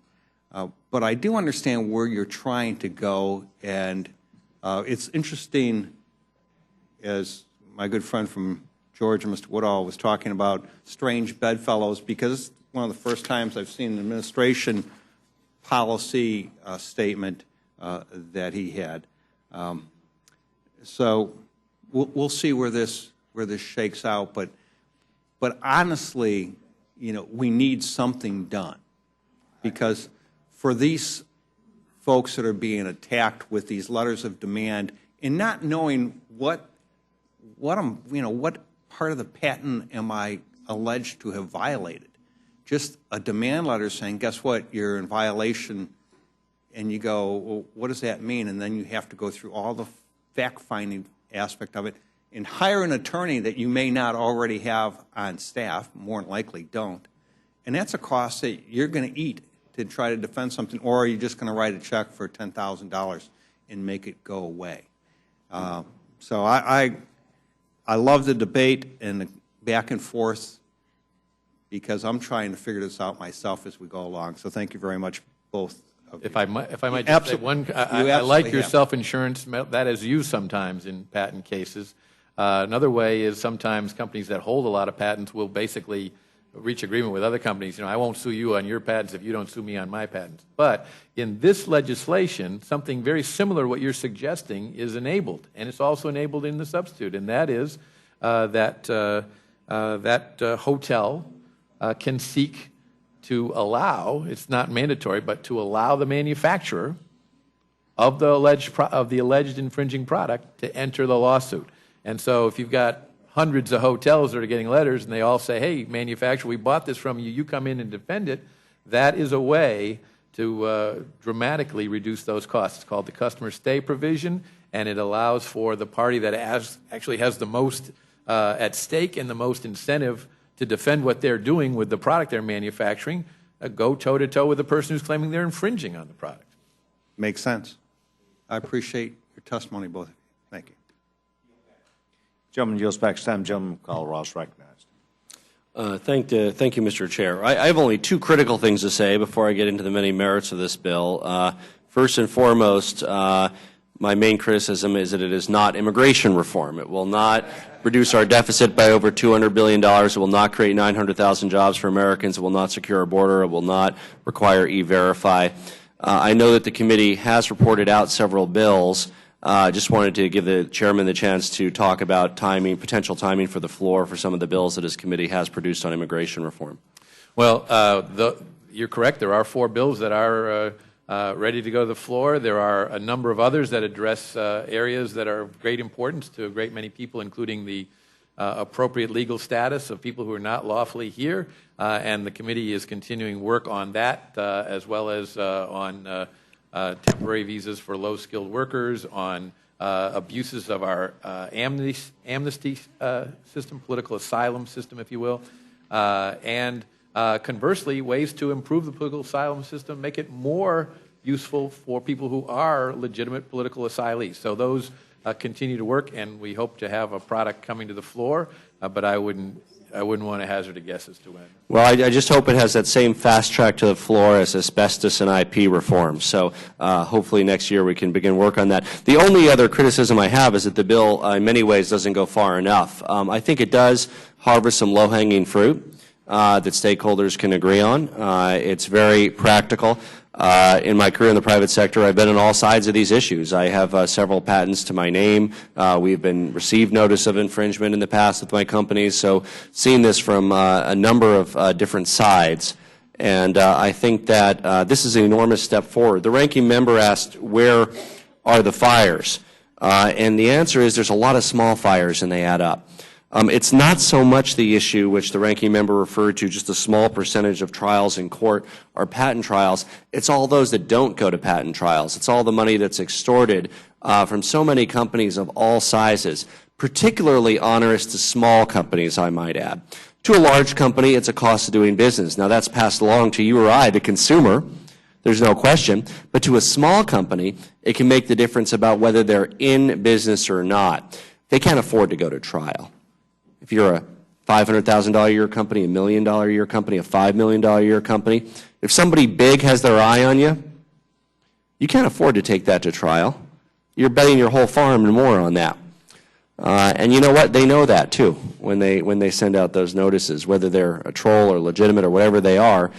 They know that it's not an equal power dynamic. This bill is an important step forward.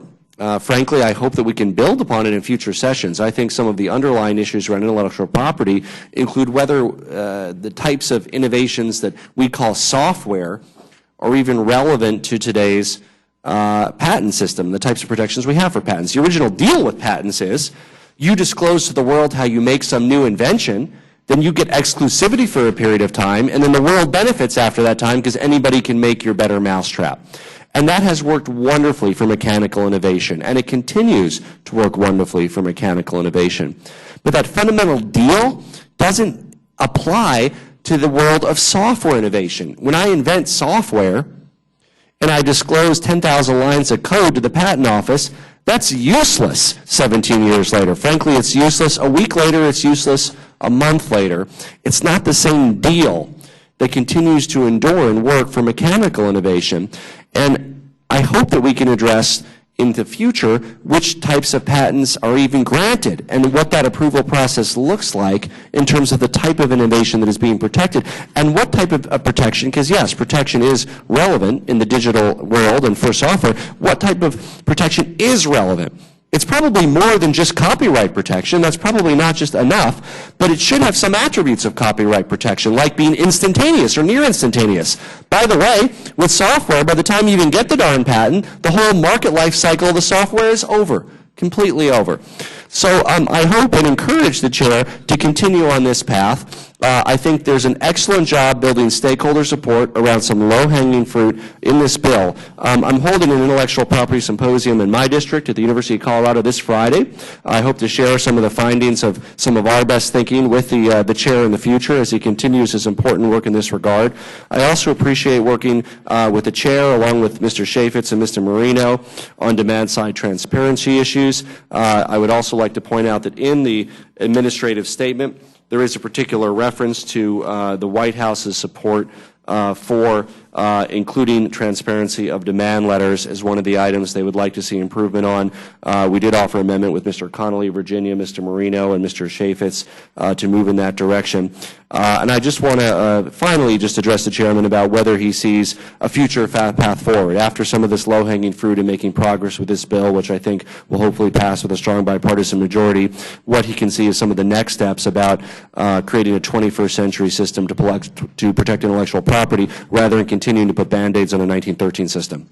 Well, first of all, I agree with a great deal of what you've said, including the need to take a new look at what occurs with regard to software patents. As you know, in the American Invents Act, a sector of the so-called business method patents related to financial services were singled out to a new process where they undergo additional subsequent scrutiny and can actually be repealed if they're found to not be a really new idea, a novel idea upon which patents are supposed to be granted.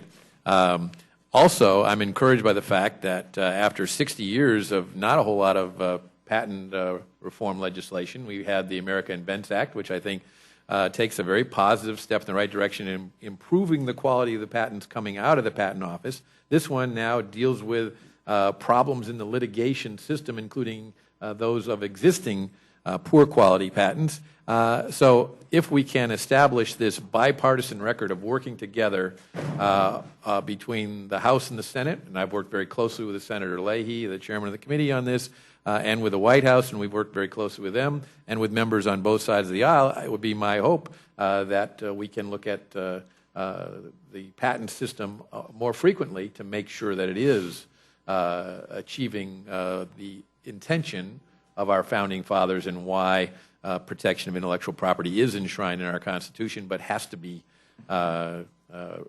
reviewed in terms of the patent laws on a, I think, more frequent basis than we have in the past.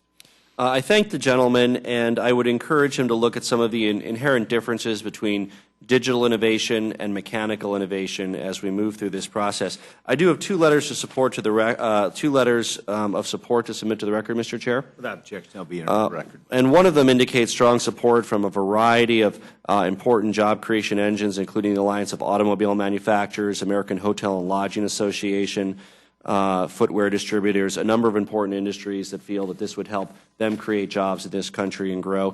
I also have a letter of support I submitted to the record from 61 professors, law professors from across the country who specialize in teaching intellectual property law to the next generation of attorneys, who also have voiced, despite their wide political diversity of views that they have, strong support for the ideas contained in this legislation. And I encourage my colleagues to support the legislation, and I yield back the balance of my time. I thank the gentleman. Without objection, all those would be entered in the record. I find it most interesting that you're going to be back home speaking on a subject very germane to this, and I think it's interesting. I think as I learned more about this issue, notwithstanding on both sides, that I did study them, not only Mr. Watt's perspective, but also the young chairman, you really realize this is a very, very important part of the commerce and the future of this country for us to perhaps understand and to get right, and to know what we've done and to look back at it and find out, did we accomplish what we thought we were going to do with this legislation? I think it's most important that the President, the White House engaged in it, the Senate's engaged in it, and that Chairman Goodlatte is working with Pat Leahy on leading-edge ideas. So good luck. Good luck. Thank you very much. Gentleman from Orlando, Florida, Mr. Webster is recognized. No questions. I want to thank both of you for spending a good part of your afternoon with us. Obviously, we count on both of you coming to discuss these issues that are important to the committee, and I want to thank both of you for your time and your interest, and we hope you did well enough to get invited back, but hopefully not this year, and I want to just say to you, we look forward to seeing you next year. Thank you, Mr. Chairman, and I'll come back anytime if you keep calling me the young chairman. Well, thank you very much. Yes, sir. Now I'd like to call panel 2. Second panel would include the gentlemen who have spent a great deal of time sitting back waiting for this gentleman from California, Mr. Rohrabacher, the gentleman from Kentucky, Mr. Maskey, gentleman from Colorado, Mr. Perlmutter, gentleman from Georgia, Mr. Johnson, gentleman from New York, Mr. Jeffries. And I'd like to invite all 5 of you to please come join us. We, with particular delight, are pleased that Mr. Perlmutter is coming back to his what might be his home committee, because I know that in discussions when I have them with him, he longingly wishes he were back on this committee. And you know, I recognize that.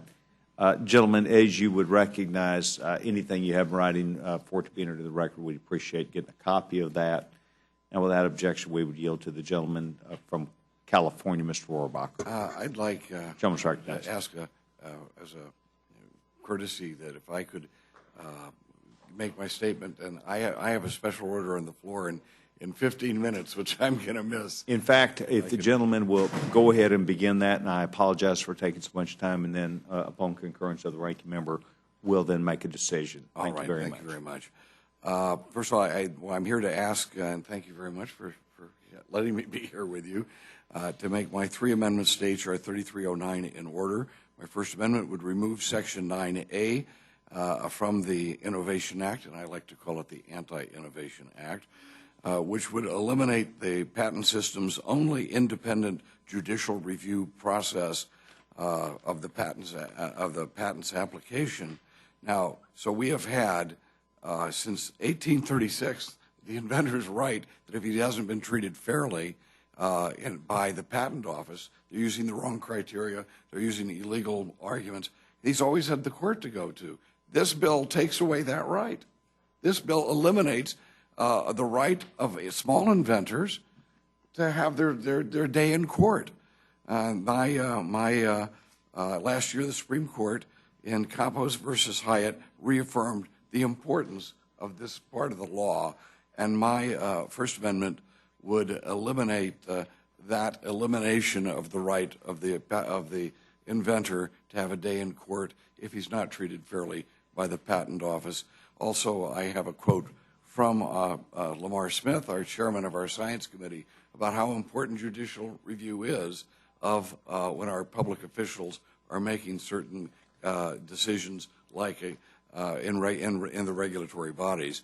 My Second Amendment would remove portions of Section 3 and Section 6 from the bill and insert language that makes a recommendation to the Judicial Conference, meaning to our judges, to develop rules of procedure to address abusive litigation and asymmetrical and discovery burdens and costs, et cetera, and allowance. Basically, we're allowing the judges to make some determinations and asking them, rather than through this legislation, mandating on the judges what their decisions are going to be in every case, and I would say overly managing the system, which will complicate the matters dramatically for the small inventor. This amendment addresses concerns expressed by the American Bar Association, and with your permission, I would enter a letter from the American Bar Association. Without objection. This amendment, and basically the bill in its current form will impose rules upon judges here in the United States and create more paperwork when an inventor files an infringement claim, increasing both the cost to defend their rights and the potential that the judge will just dismiss because you didn't get it exactly right. There's a technicality. If you're increasing the amount of absolute things that someone has to do and a judge has to consider, rather than giving the judge discretion, he's more likely to say, well, you didn't get this exactly technically right, even though in spirit and we know that you're really right, but this is thrown out on a technicality. That's the way it used to be in our country. So these provisions will impact on not just, and what we're talking about here, are not, we keep hearing the patent troll.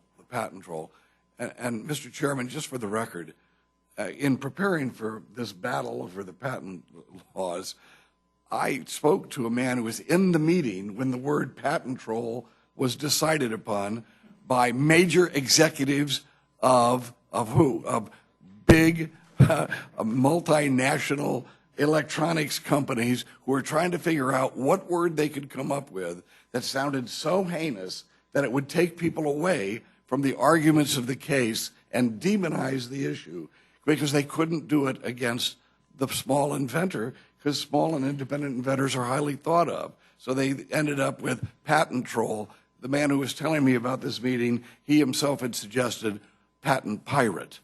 Now, of course, he's on the other side of the issue. And let's get this straight. We're talking about legitimate patents. We're talking about how legitimate patents will be dealt with. And if we're saying that there are, that there are abuses of the system, let's correct the abuses of the system and not try to control and set down rules in the name of these abusers that will dramatically impact negatively on the other 95% of the inventors who are actually doing something good for our country. And finally, my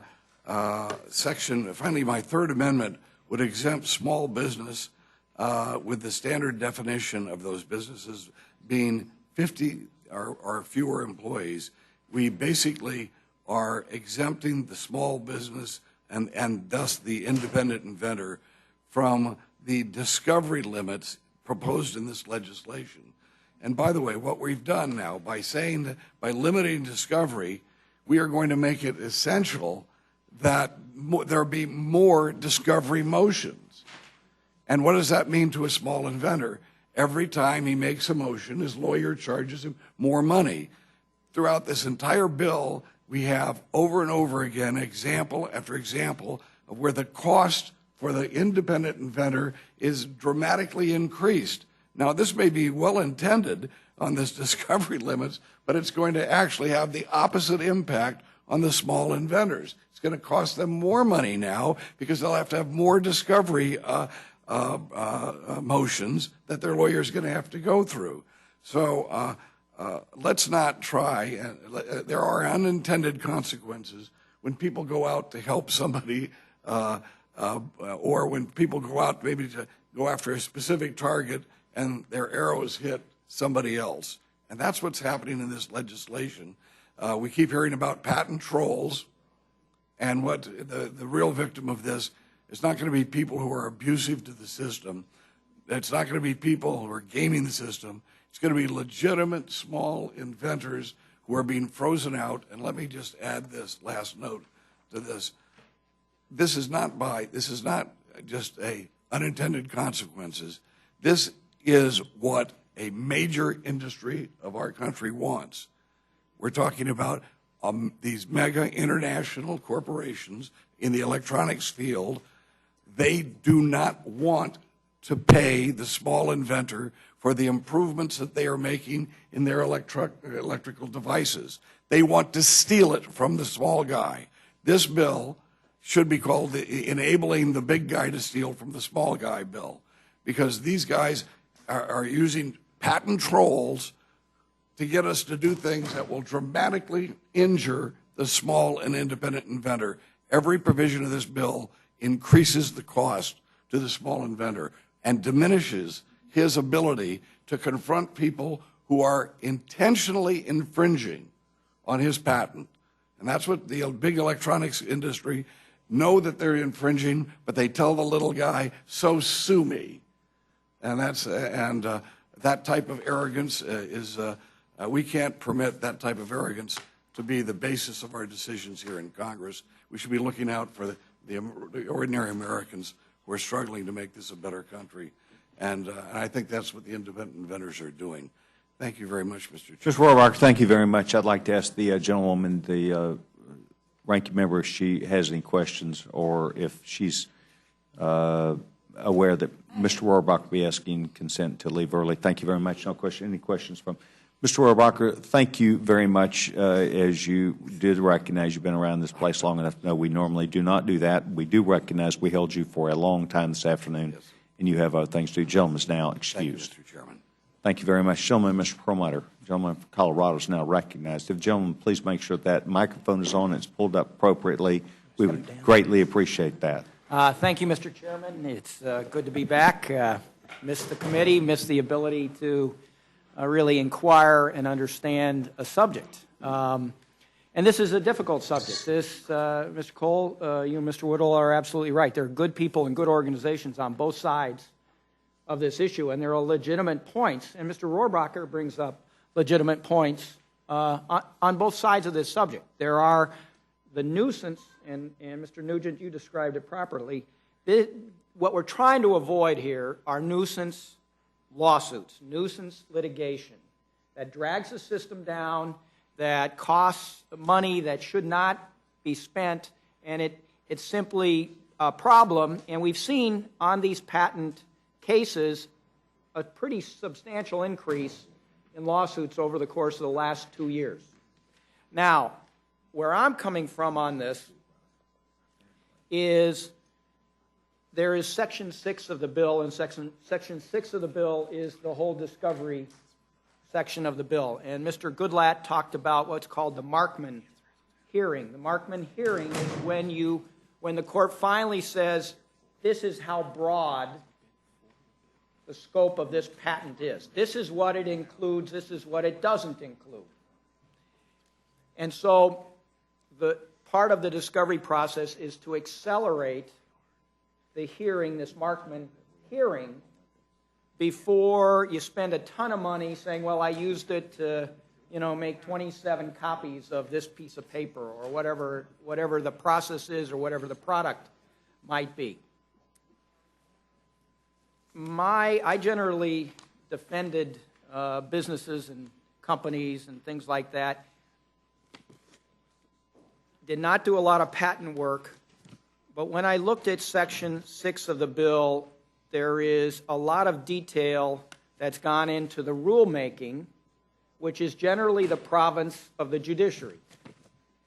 And under the Rule Enabling Act, which this Congress passed about 100 years ago, the Supreme Court directs the Judicial Conference, which then comes up with its rules. And the Congress has the opportunity to then look at those rules, has 7 months to accept, reject, or modify the rules as the Supreme Court and the Judicial Conference come up with it. I generally am supportive of this bill. I think that the legislation itself, though, treads into the province of the judiciary, and the amendment I have is very simple, and it extends the effective date of Section 6 of the bill till December of 2015 to give the Judicial Conference, which is actually working on rules dealing with these patent pieces of litigation, the opportunity to get their rules in before all of this legislation in terms of the rules becomes effective. And so it's a pretty simple amendment, moves the effective date of Section 6 back to December of 2015. Otherwise, the effective date under the bill is upon the date of enactment. And so I want to be able to give the Judicial Conference additional time to craft these rules so that the fears that Mr. Rohrbacher expressed for the small inventor who really has a legitimate patent, they have the opportunity to make their presentation without it costing a fortune. On the other hand, we don't want the hotels or some other company who's just getting a demand letter and then has to pay a nuisance fee. That's what we're trying to balance. And so I think we're, at least in Section 6, trying to do too much in this legislation, that it really is the province of the judiciary. If they don't get on it, then December 1st of 2015, the language of the bill would go into effect. Very clear. Thank you very much. I appreciate the the time you spent here. I think that these are good points. I would like to, if I could, to add one more person to this panel that's here, and perhaps, Doug, if you can please make sure Ms. Jackson Lee has a chair at the table.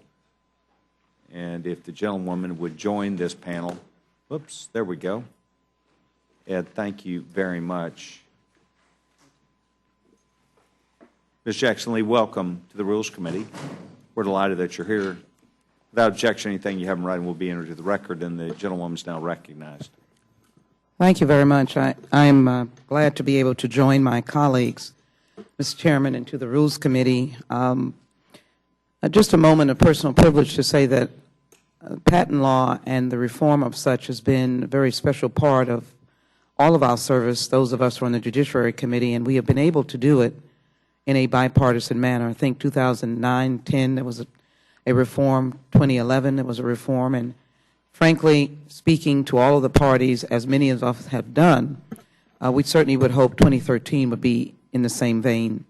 I noted the passion of both Mr. Goodlatte and Mr. Watt. It has been a tradition that on the patent legislation and the subcommittee on courts and intellectual property, we have in an even-handed manner looked at ways that we can help drive America's competition. And as well, we have held hearings. And they have been vigorous hearings, and they have been hearings that have been invigorating. And so my amendments are to reflect what I hope has already been stated. We'd like this bill to have a even-handed, bipartisan flavor that addresses all concerns. One of the things that was brought to our attention by the Judicial Conference, and I know many people may have noted it already, is that a number of opinions have already been evidenced that the Judicial Conference would like to work through those opinions and make some of the changes that have been offered by this legislation. And so I've offered amendments that would reflect conversations by those individuals and as well to try to find an even ground and to be able to reflect the importance of competition. My amendment, which is now modified, that deals with the striking of Section 9A. It is before this body as the amendment that strikes 9A, which repeals Section 145, and that is the section that allows for appeal to the district court. So my amendment indicates a sort of a criteria that one would utilize to go to the district court and then on to the Court of Appeals.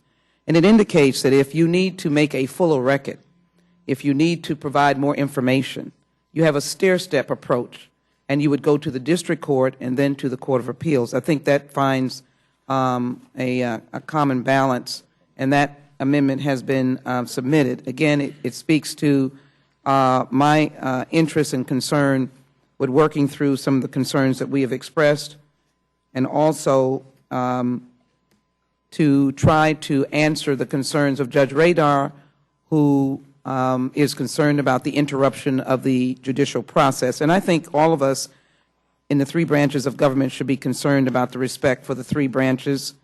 And I know that our committee and our chairman and our ranking members certainly do that. So that is the amendment dealing with Section 145 that is not in H.R. 3309. I have another amendment that modifies the manager's amendment, and it deals with the covered customer definition. And again, I try to respond to the issue of competitiveness. I think many people have given the story about the hotels, Marriott and Hyatt and others having Wi-Fi, which the person in the garage will say that you are, in essence, stealing my invention. Marriott and Hyatt are a customer, but sometimes customers are not that big. And in this bill, the customer can be sued. And sometimes they're small guys, they're small entrepreneurs, they're inventors. And so my amendment indicates that you are exempted. You have to go and sue the manufacturer if you have revenues of $25 million or below, to give some comfort to the small guys who cannot suffer a litigation suggesting that they are stealing someone else's. They are the customer; they got it from somewhere.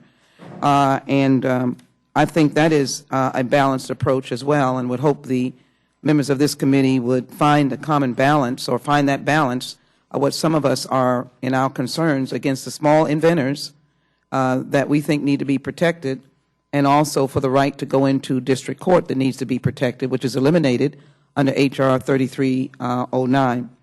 Then my last one keeps on the same track. It is an amendment that requires a consultation with other relevant agencies and interested parties to conduct what I think is an important study to examine the economic impact of the litigation reforms contained in the bill, sections 3, 4, and 5, on the ability of individuals and small businesses owned by women, veterans, and minorities to assert, secure, and vindicate the constitutionally guaranteed exclusive right to inventions and discoveries by such individuals and small businesses. America's genius has come about because someone did something in their garage or maybe in their dorm room. The actual beginning of Facebook was a dorm room and could be classified as a very small business. My research, I think I raised his name before in a hearing, Henry Ford, or the Wright brothers, was somewhere in an isolated area creating an invention that has now massively become a major part of the economic engine of this country. I think it is important that when we pass patent bills that we not only comfort now the big, which we celebrate, but we should also leave the door open for those who are now in dorm rooms, garages, front porches, and kitchens that may come up with the next great exciting invention. My three amendments speak, I believe, very clearly to that. And I might just say that I would like to encourage the committee to have an open rule, but I would hope that in looking at these amendments, you would look at the focus around competition and the protection of the small inventors, which I believe the three amendments that I've offered and the modified amendment that I've offered on the Section 145 which is a striking provision in this, which is a provision that eliminates the district court in this bill, would be considered by this committee. I thank the chairman and the members for their courtesy. Thank you, gentlemen, very much, not only for testimony, but for taking time to be with the Rules Committee today on this very important issue. Gentlemen, Mr. Johnson is recognized. Thank you, Mr. Chairman. I urge the committee to make in order my amendment to strike Section 6 of the Innovation Act. Section 6 dictates that a federal judiciary, it dictates that the federal judiciary adopt a series of new rules and judicial changes. This section would override the Rules Enabling Act. It would circumvent the usual procedure for amending the Federal Rules of Civil Procedure and would amend the rules directly despite the strenuous objections of the Judicial Conference led by Justice John Roberts. It's abundantly clear that neither the bench nor the bar support this bill. The Judicial Conference argues that Section 6 will undermine rather than further the development of sound rules and practices to curb patent litigation abuse. The American Bar Association likewise calls Section 6 an unhealthy precedent that could lead to balkanization in the administration of justice. The complete independence of the judiciary is essential to the Constitution and to our democracy. It's well understood that the framers intended an independent judiciary to be central to the judicial power granted by Article 3 of the Constitution. James Madison, the principal drafter of the Bill of Rights, said in the first session of Congress that an independent judiciary is an impenetrable bulwark against every assumption of power in the legislative or executive. Alexander Hamilton made the same argument a year earlier in the Federalist Papers. Hamilton said in Federalist 78 that nothing short than the complete independence of the courts of justice is essential. Without judicial independence, Hamilton concluded, all the reservations of particular rights or privileges would amount to nothing. I'm convinced that the framers would not support this legislation as currently drafted. Why? It's because Section 6 runs counter to the core of judicial power, the authority of the judiciary to make its own rules of procedure. A judiciary that cannot make its own rules of procedure cannot retain its independence. The delicate balance of power between the three co-equal branches of government is not a conservative or a progressive principle. Indeed, it is one of the hallmarks of our democracy. The legislative branch has always had a rich tradition of respecting the independence of the third co-equal branch of government, the judiciary. I ask that this committee respect the legacy left to us by the framers and make my amendment in order to ensure the continued independence of the federal judiciary, and I yield back. Thank you very much. Mr. Massey, you're now recognized. Welcome to the Rules Committee. We're delighted to have you today, and thank you for allowing us to get through all the members of this panel, and the gentleman's now recognized. Thank you, Mr. Chairman. Thank you for giving me the opportunity to speak on this topic. I'm very passionate about it. In addition to being named as an inventor on 29 patents, I've been a patent licensee, I've been a patent licensor, I've been an inventor at a research institute, a university where I've transferred my rights to them, and I've even been issued a demand letter by what some people might call a patent troll. But I never have considered myself a patent troll. Maybe I've been a patent hobbit at times, I don't know. I have an amendment that I've asked to be made in order. It would strike Section 5 of the Innovation Act, and this section is called the Customer Suit Exemption. It inserts a new provision into the Patent Code, Section 296, that grants a stay of action against a customer, and the new Section 296 would require a court to grant a motion to stay a patent infringement suit against certain covered customers. This amendment, or I'm sorry, this section of the bill offered by Chairman Goodlatte is well-intentioned. It seeks to solve a real problem. People are being extorted by nefarious operators and abusers of the patent system. But it seeks to protect innocent customers, but I'm afraid it's going to open a huge loophole. And I'm not the only one that has this concern. I spoke today with David Kapos, who's the former Undersecretary of Commerce and former Director of the United States Patent and Trademark Office from 2009 to 2013. And here's what he had to say about the covered customer stay provision in Section 5. He said, I'm most concerned about the covered customer stay provision, which as written is significantly overbroad. While we all want to help relieve innocent retailers and coffee shops from being taken hostage in patent infringement suits, we should not open up the patent system to abuse by others who will take advantage of this provision to shift liability up or down the product creation and distribution chain to thwart legitimate innovators from enforcing their patent rights. You see, the supply chains are very complicated, and Section 5 creates a loophole where participants in the supply chain could collude to immunize all but one of them, because customers under Section 5 of this bill would be immunized from these lawsuits. This weakens the patent system. Now, this Section 5 shares something with all the other sections in the bill that I want to talk about, and that is the difference between a troll and a legitimate plaintiff is essentially, today we've decided, the quality of the patent. And we're talking about what are bad patents and what are good patents. But if we concede that the difference between a troll and a legitimate inventor who's asserting their patent rights is the quality of the patent, then aren't we saying there's really nothing too much wrong with the judicial system? If we're putting garbage in, we get garbage out. And I think this bill seeks to solve a problem, but it's kind of solving it the wrong way. We should try and improve the quality of the patents that are being issued. And we can talk about what a bad patent is. The terms of art that they use in the patent field, a patent has to be novel.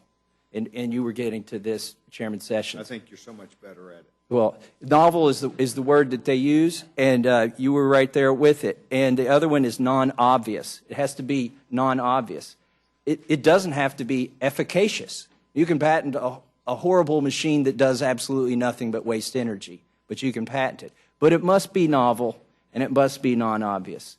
And the problem is that sometimes you can get a patent through the patent office that is not novel or not non-obvious. And then that patent gets bought up by somebody and asserted against another entity. And that actually happened to me. Now, when that happens, they said I was infringing on a patent that they went back in history and bought a patent that hadn't expired yet and never should have issued. But that starts a fight, really. There's a gunfight, and you can't solve this problem by taking away the guns. And so I knew I was in the right, and we settled this. It took a lot of lawyers and lawyers' fees to settle this. But I would prefer that system to taking away my right to assert my patent against the entities that would infringe on me when I was in business as an inventor. So anyways, but that's sort of the way that all of these parts of this bill are a little bit defective. They assume that everybody who asserts their patent rights is a patent troll. And inadvertently, it changes the balance of power from the small inventor to the big companies. And that's the problem with the bill. And that's why I'm asking that that you allow or make in order my amendment, which would strike Section 5, which I believe is the most onerous amendment. I have just a couple other quotes on, I'm sorry, not the most onerous amendment, but the most onerous provision is Section 5 of the Innovation Act. Just a couple other quotes I'd like to read quickly. Since I am an electrical engineer, I want to read one from the Institute of Electrical and Electronics Engineers, IEEE, a very well-respected organization. We are concerned that the mandatory stay provisions are still overly broad and unduly shift the procedural burdens onto patentees. IEEE USA objects to provisions that strip away or materially undermine patentees' enforcement rights to exclude the use of patented inventions. You see, patents aren't just a right to make something or to exclude somebody else from making something. They're a right to make, use, and sell. And you have to include all three of those terms. I mean, it seems kind of unfair that a customer could be issued an injunction to quit using a product, But if you don't have patents cover make, use, or sell, imagine this. You could make it, and you could sell it in another country where your patent doesn't apply. Somebody could bring it into this country and use it. So that's one loophole that I can imagine, just here in the short time frame we have to think about the loopholes. So if everybody could be a customer, we just sell it through a company that's overseas and make it somewhere else, so that all the people who are using it in the United States are technically customers. It creates a loophole that I'm afraid that big companies could exploit. I don't want to name any big companies, but a big chip manufacturer could hide behind the maker of the machine that makes their chips. That could be it, and so that the chip maker is a customer. Yet when the patent war starts, and these things are wars and they have to be settled in the courts, you have to get your day in court, when the judge realizes, whoa, we've got a problem here, we need to issue an injunction because this is causing a lot of harm, the infringement of this patent, they can't stop the chips from being made because the chip maker is a customer. They didn't make the machine that makes the chips. And you can imagine other problems with this provision of the bill. If somebody ships a phone, a smartphone, and we keep it generic here, and they could blame the app developer. Maybe they bought the app from an app developer, so they can keep shipping their smartphones even though it's clear that they're infringing on a patent. So this is the loophole that I'm afraid of. Section 5 of the bill is trying to solve a legitimate problem. We don't want the hotel owners to get that demand letter. And when I got the one that I received, it was a pit in my stomach that day. I mean, if you refuse to sign it, I think they eventually have a sheriff bring it to you, and you have to sign it. And it says cease and desist. You can't keep using this technology. And I can just imagine what it would be to an unsophisticated customer who doesn't know anything about patent law.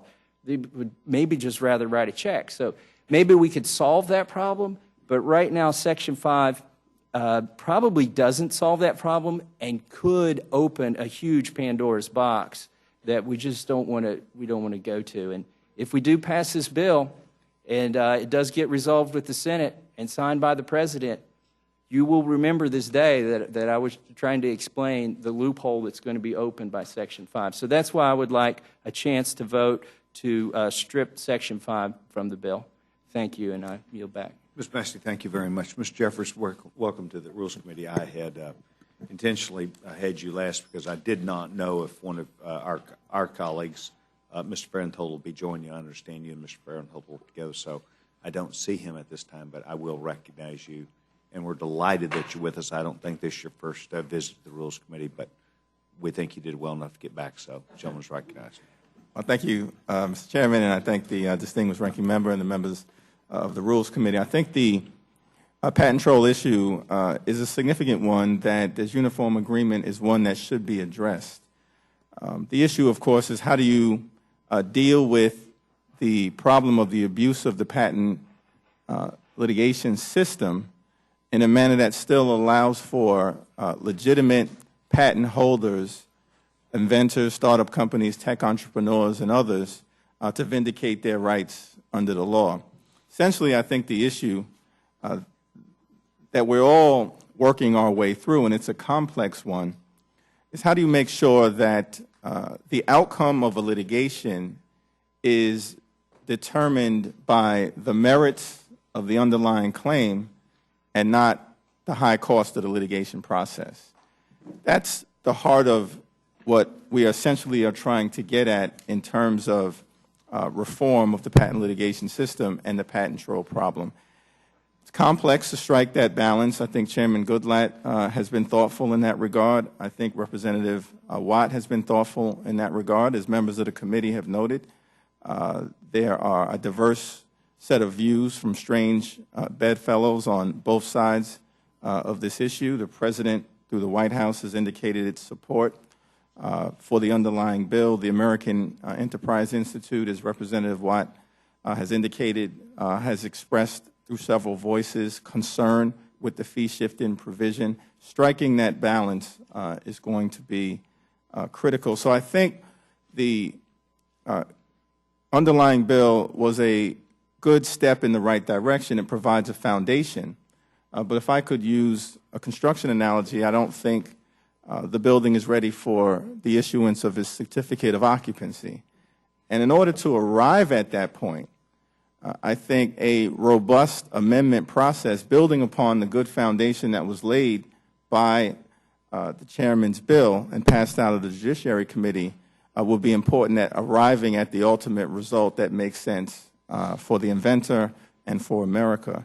In that regard, I offer 3 amendments for the committee's consideration. The first, and I'll begin in reverse order, relates to amendment number 12, which is an amendment that I'm offering in a bipartisan fashion with, as the chairman noted, Representative Farron-Holt from Texas. The amendment would authorize district courts to stay discovery until a motion to transfer venue has been decided. Last August, the GAO issued a report entitled Assessing Factors That Affect Patent Infringement Litigation. In this report, the GAO determined that from 2007 to 2011, an estimated 32% of patent infringement lawsuits were filed in only three, of the 94 federal district courts: the Eastern District of Texas, the District of Delaware, and the Central District of California. These 3 districts are known to be hostile forums to alleged patent infringers. Consequently, they've become very attractive venues for patent trolls. For instance, the GAO report determined that from 2007 to 2011, litigation data showed that so-called patent troll entities filed 39% of all the lawsuits in the Eastern District of Texas, more lawsuits than any other type of plaintiff. Due to the perceived or actual hostility in a few judicial arenas, a lot of startups, tech entrepreneurs, inventors, and companies may be brought into such jurisdictions even where venue may not be proper. Currently, upon a motion, our laws allow district courts to transfer venue to a more proper jurisdiction for reasons such as convenience of the parties or in the interest of justice. But these motions are often not decided in a timely fashion. In some instances, courts in patent litigation matters have waited to decide motions to transfer venue until after significant judicial resources have been expended in a case, including time, energy, money, and extensive discovery.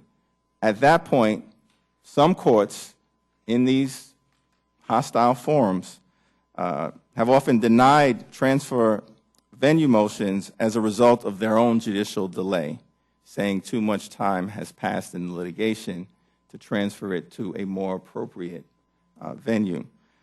This amendment recognizes, however, that in arriving at a proper venue decision, some discovery may be necessary to make a well-reasoned determination. Accordingly, it provides judges with the discretion to expand the scope of discovery under certain limited circumstances when deemed necessary to decide the venue transfer motion. But in conclusion, it essentially requires that a venue determination be made at the beginning of the case by staying discovery until such motions have been resolved and the appropriate judicial venue has been determined. And I urge the committee to consider a favorable reporting of this amendment. I'll just briefly share the 2 additional amendments. One relates to Section 145, similar but not completely equivalent to the amendment that has been offered by the distinguished gentlelady from Texas. What it would do essentially is preserve the patent applicant's ability to challenge in district court the U.S. Patent and Trademark Office's denial of a patent and provide particularly individual inventors with the additional judicial protection that currently exists and that would be taken away by this underlying bill. Under the current patent system, a patent applicant who was denied status favorable before the PTO can appeal directly to the Federal Circuit or go to the district court. Under the underlying bill, the ability to go to district court would be stripped away, and this amendment suggests that would not be an appropriate thing to do at this moment. And then lastly, Amendment 10 would deal with the issue of heightened pleading standards that are included in the underlying bill as a way to deal with the patent troll problem. This is an important front-end remedy. However, any reform of the patent litigation system should be balanced to make sure that it's equitable for all parties, including individual inventors, startups, and tech entrepreneurs. If accepted, my amendment will help create that balance by making sure that both plaintiffs and defendants would be held accountable to a heightened pleading standard.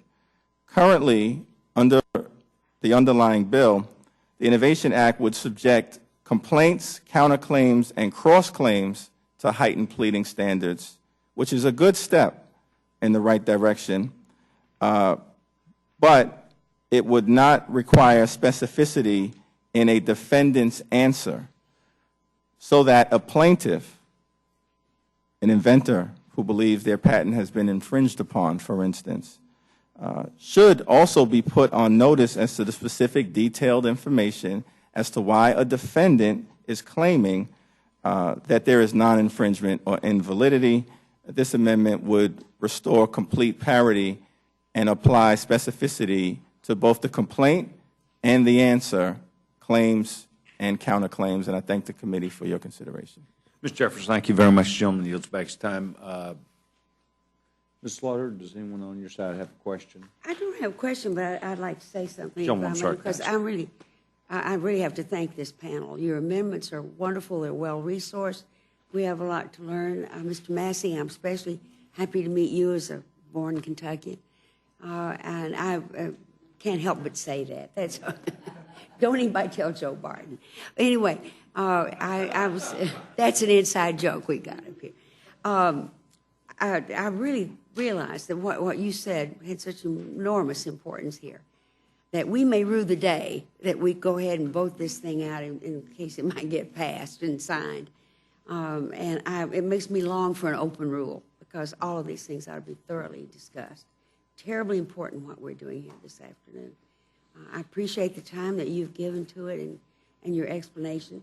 And it also brings up another question in my mind. Maybe the Patent Office isn't doing such a great job either. So I would love to talk to you about that further, but I appreciate very much your coming. Thank you. Does anyone else seek time on the Democratic side? I recognize we were going to get you to the next panel, so I'll try and remember that as best as possible. Thank you very much. Are there questions that anyone on this side? A gentleman from Georgia is recognized. Thank you, Mr. Chairman. I was struck by what Mr. Jeffries said about a robust amendment process to help vet some of these issues. But I recall that the chairman and Mr. Watt referenced you, Mr. Jeffries, as one who helped to build this, how was it described, a fragile compromise, a delicate balance, all of those things. Were your amendments voted on in committee? It's a very good question. So there was an amendment related to the fee shifting provision that was voted on in the committee that was referenced by both Representative Watt as well as Chairman Goodlatte, which represents a substantial step in the right direction in my view, although as Chairman Goodlatte indicated, he perhaps would have moved the ball in one direction, and I certainly think that, that we need to reconsider the dramatic fee shifting nature of the particular provision. But that said, that was an amendment in the committee that was successfully voted upon. Section 145, that amendment was offered before the committee and was defeated, as was the pleading parity amendment. However, the transfer venue amendment was not.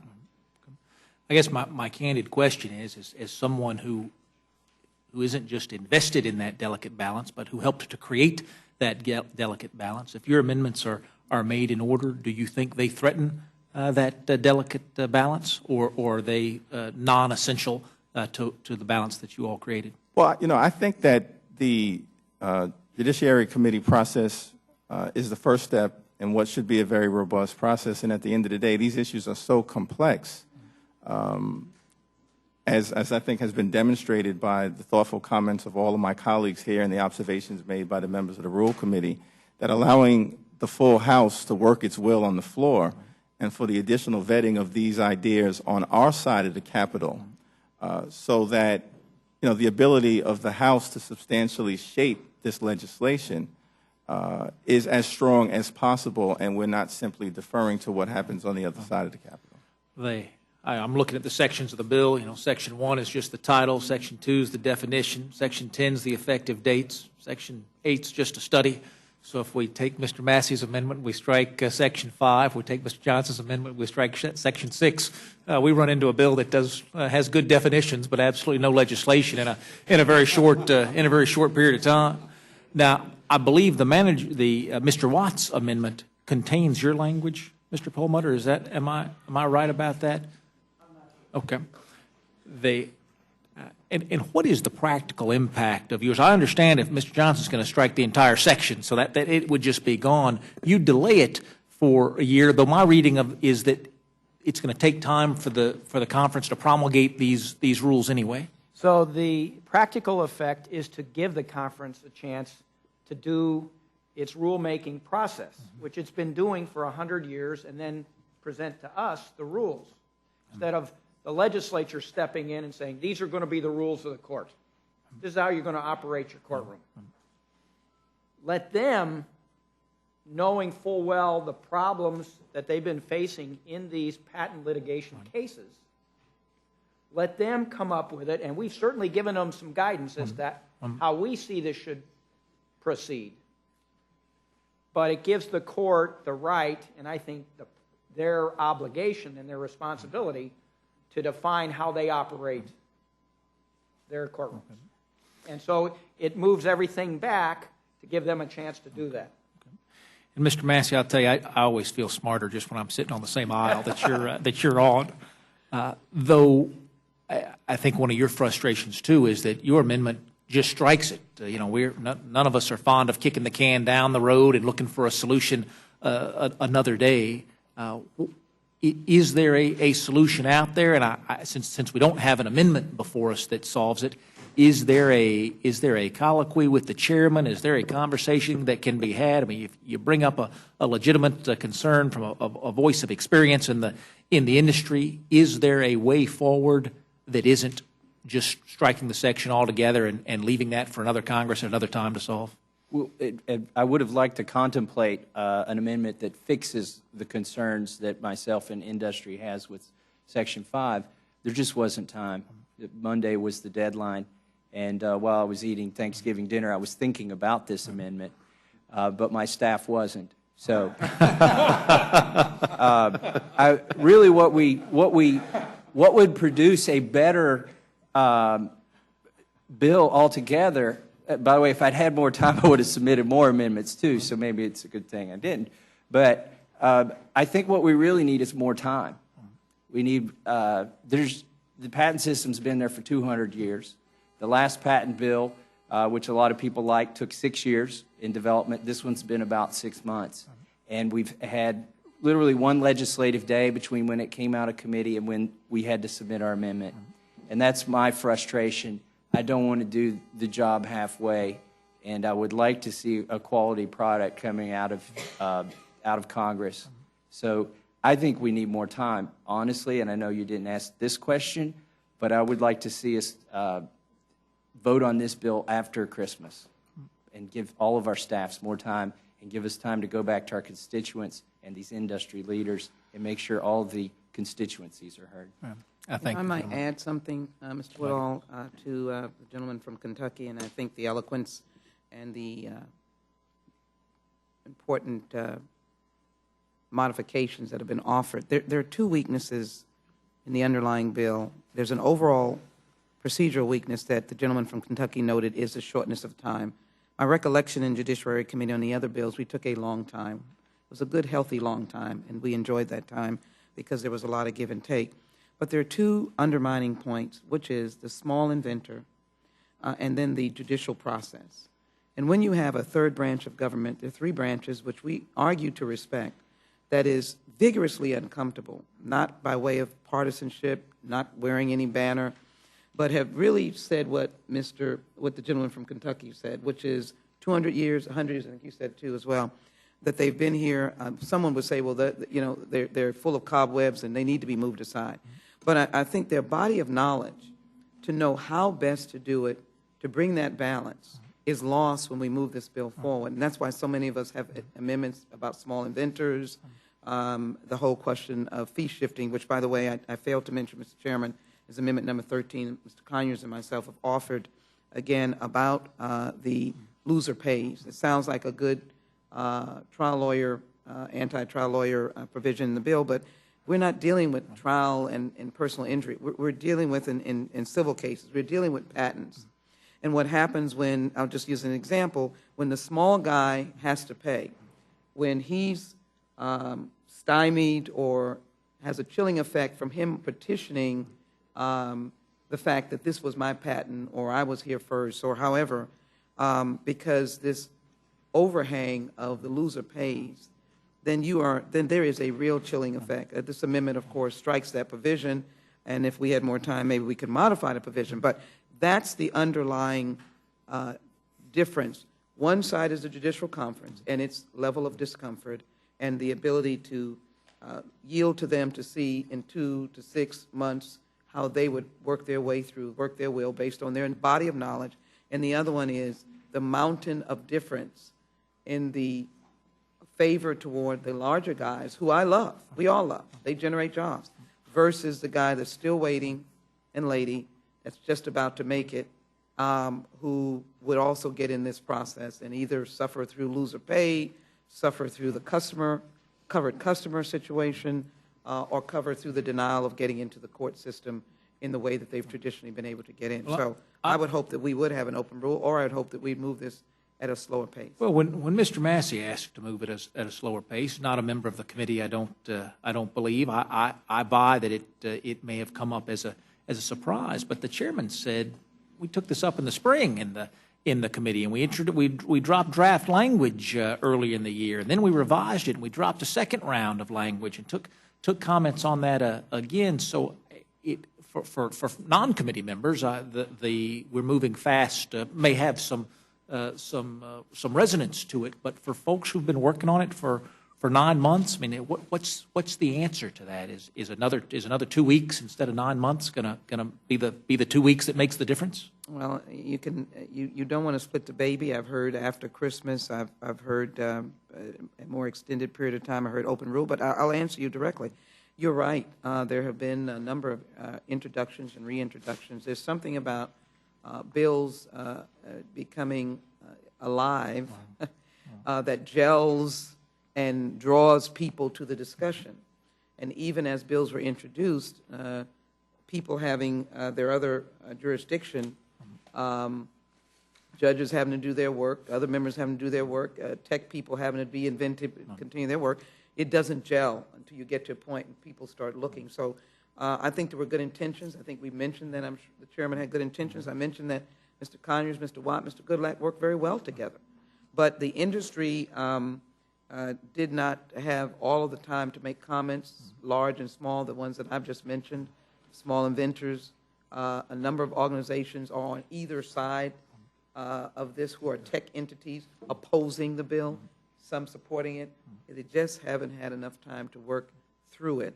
And I would not like to, I join some of my colleagues, would not like to be back here having to fix things because some may be inventors, some are lawyers, some are members of Congress that are not on the committee, but we are impacting, I think, the economic engine of this country, which is competitiveness, small inventors, small businesses, and they come in my amendment, they come in all shapes and sizes, women, veterans, minorities, and I think it is very important that we go slowly. My last point is the Senate bill is a shell of a bill, and they're waiting. They want the infusion of all of these interests to help make their bill. That's going to take a long process, so we're not behind, if you will, because the Senate bill is going to make the attempt to have that answer of the questions ahead of time. And I just think that we need to I'm going to say delay, but to give more time to the thinking of the two major elements that seem to be the mountains to climb in this legislation. Mr. Perlmutter? Yeah, I would just like to say, I wish I were thinking about this on Thanksgiving, but I started thinking about it really just yesterday when my staff and I'm looking at the section of the bill that really goes through some very specific points on discovery. Okay, so my area, I'm not a patent, I don't have any patents, but I certainly have litigated a lot. And I'm going, well, I would have changed this and this and this and this. And then I said, wait a second, this is for the Judicial Conference. This is what they do in terms of trying to prepare these rules so it works for both the bench and the litigants. So this is moving quickly for somebody not on the committee. I'm not on the committee. And I think there are places where certainly the Judicial Conference, if it's given a chance, and it's already working on these rules in this area of patent litigation, can try and do their best to make sure that, again, whether it's parity in how you file your complaint and how you answer your complaint or those kinds of things, that's really in their area, much more so than all of us. And that's why I want to have a deadline which encourages them to act and to move forward in this area, because it is a problem. But this, from my point of view, and obviously Mr. Massey ran into the same thing, but from a different perspective, it's moving very quickly. Yeah, well, I know you've all been with us a very long time. I appreciate you being here to share your expertise. Mr. Massey? Just real quickly, to put it in perspective, this changing the process will change the effective application of millions of patents. This is a body of intellectual property that sits there. And so when we change the process through which they're litigated, we're attenuating all of these patents. And each of these patents took approximately 3 years to issue. And we're doing this bill in just a few short months. And that's my concern. If we're passing a bill and only taking a few months to think it through, it's going to affect millions of patents that each took about 3 years to get completed. I thank the gentleman. Mr. Johnson? And if I might also weigh in, the reason for such a hasty consideration of this legislation is due to the alleged patent troll just taking over and, just forcing so many people into court. But that's not actually true. The number of filings, patent litigation, has remained steady. And so there's no haste that is necessary to correct a problem that does not exist. And also I would add that this bill, my colleague from Kentucky talked about the quality of the patents that are issued by the patent office. I think that we can link the fact that we have diversion of fees from the patent office. In other words, persons seeking patents pay to have those patents addressed by the patent office, and then we take that money and put it into the general fund, and we starve the patent office of the ability to be able to use those funds to more adequately perform their job as innovation continues to just increase. And so the quality, this act, however well-intentioned it is, does nothing to address that fundamental issue. And so I see Mr. Massey nodding along with you. That may be the next 80% issue that the committee brings. Ways and Means Committee? Ways and Means Committee. Who has jurisdiction over all of those dollars? You all have the dollars too? Appropriations? All right. I thank you, Mr. Chairman. Gentleman yields back his time. Is there further comment from the committee? Gentleman, Dr. Burgess from Louisville, Texas, recognized. Thank you, Mr. Chairman. Mr. Massey, if I could just ask you, I mean, you presented your amendment in a very thoughtful way, and it sounded reasonable. It sounds like an amendment that should be made in order. But let me just ask you this. If it is made in order and you argue it successfully on the floor when we vote on this bill and it passes, will you support the bill? Will you vote for my amendment? At this point, I am very favorably inclined to vote for your amendment. I think it should be made in order. I think it should be heard on the floor. I think it should be heard for the House. And to answer your question, I'm not sure that I would vote for the final passage. I would want to see the final product of all the amendments that have been offered. that's fair, but at the same time, you would give consideration voting in favor of Mr. Goodlatte's bill if your amendment is passes on the floor? I can't commit to that. You can't commit to considering voting in favor? I would consider it, yes. I'm sorry. I thought you were asking for a promise. No promises here. I'm not going to make you a promise. But I think your amendment is good. I think it's thoughtful, and I think it should be heard. So I hope it will just add my vote. I think it should be made in order, and I hope we get a chance to consider it. So thank you for bringing it. Thank you very much. By the way, can I, Mr. Chairman, may I offer my statements in a written form for the record?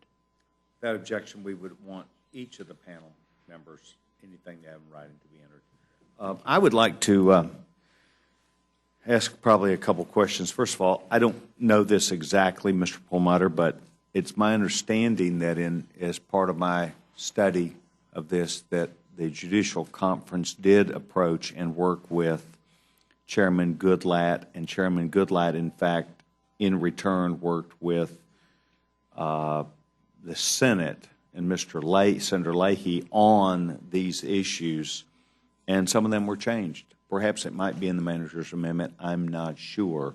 But they lifted their objections as a result of that work, is what I had understood coming into this. Secondly, Ms. Jackson-Lee, I heard you, and I'm not a lawyer, but I generally have some understanding about this. I heard you refer to loser pay as part of this bill. I thought it was if it was a meritless claim, and meritless claim is a little bit different than loser pays. Meritless claim, I thought what this was about was to allow through a process that may be discovery for it early on to recognize whether there would be a meritless claim as opposed to going to the end and finding out it was loser pay. Is loser pay in this bill? Yeah, my interpretation is that it is, because albeit that it focuses on the issue of frivolous lawsuits, it provides a chilling effect because it stands in the way of even a small entity taking the chance. Because there is a determination as to whether there is merit or there is not merit, but even so, it is a question for that potential litigant to determine whether or not they might ultimately prevail or be determined and assessed to be frivolous, and in their legal argument, they are not. So, yes, there is that definition, and in speaking to the various stakeholders, that was a point that was made clear, that language was couched in that way in the bill. But the idea is that it does not protect those smaller entities. And with more time, Mr. Chairman, with more time, that language could be written in a way that could fully protect and stop, if you will, any kind of surge of cases that are frivolous, but not chill those individuals that are so small in size that they don't want to take the chance. That's why Mr. Conyers and I have submitted an amendment to protect those entities. And as I gave as an example, who's the next dorm room or the next garage that's going to have something. Those entities are very small. I want to thank all the panel members for taking their time, a good bit of the afternoon. I along with the committee, on behalf of the committee, would state that a number of you have had judicial careers, some of you have had legal careers, and some of you have had careers where you have, in fact, engaged the entire system, perhaps way more than most members of Congress. And I appreciate your expert testimony to us today, and would tell you that I believe that this will be a big issue, and certainly one the Judiciary Committee has taken time to perhaps understand. I know that Gentleman Lamar Smith, when he was the chairman, had to deal with a good bit of this. I know before that, Mr. Conyers. So it's a very interesting part of our business, and I want to thank each of you for being here today. You're now excused. Mr. Chairman, I had a modified version of Amendment Number 6 that I wanted to give to the record, please. If the is the gentlewoman, has she turned? Is this something that's brand new, or is it something? Yeah, it's been turned in. It's been distributed. Or is the gentlewoman suggesting she has not given testimony on that? No, I did give testimony on it. The modified amendment I did give testimony on. It's not a new amendment. It's modified of Amendment Number 6. And the gentlewoman is seeking time for what purpose? I wanted to hand it into the record and make sure the Rules Committee had it. That would be fine. As a matter of fact, it has been submitted, and each of the members have that. It is not correctly labeled. It is a modification, and not a I change. appreciate, gentlemen. Appreciate the Thank you for your courtesy. Very, very much. Committee will be in order. Committee will be in order. The gentleman from Colorado is now recognized for the purpose of expressing his opinion on the amendment that he has. Gentleman's recognized. Thank you, Mr. Chair. I do have statements from Mr. Johnson and Mr. Massey that I'd like to ask permission to submit to the record. Committee will be in order. Committee will be in order. Gentleman is now recognized. I have statements from Mr. Johnson and Mr. Massey that I'd like to submit to the record without objection. Without objection. Thank you. Put those there. Thank you. I do have two amendments to this bill that I feel would improve the bill. Policy Amendment Number 5, which is a bipartisan comprehensive approach that increases transparency and accountability around demand letters. It's very similar to a bill that I introduced with Representative Marino, which he also offered in committee and then withdrew. Essentially, this amendment would require entities to provide additional information in the demand letter itself, and so that they're not indiscriminately used to bully startups and mom-and-pop operations in organizations that simply can't afford to hire attorneys and defend themselves, particularly when there's no legitimate case to be had.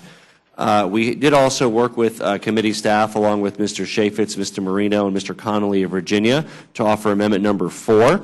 Amendment Number 4 also provides a transparency around demand letters, including information identifying the ultimate parent entity of the claimant. This becomes an issue when you have claimants hiding behind subsidiaries, in subsidiaries, in subsidiaries, and the recipient of the demand letter has no way of knowing if the organization making the claim is even legitimate, or who they are, or where they are, or how they might even be related to the original inventor of the product. We do have revised language to Amendment 4, which was submitted to the committee. I'm certainly hopeful that either or both of these will be made in order. I think they improve the bill. They're also consistent with the President's statement, specifically asking for additional measures around demand letter transparency. They have strong bipartisan support, and they would also add additional support from the startup community and small businesses to the underlying bill, and I hope that one or both can be included, and I'll yield to any questions. Thank you very much. Committee, have any questions for the gentleman?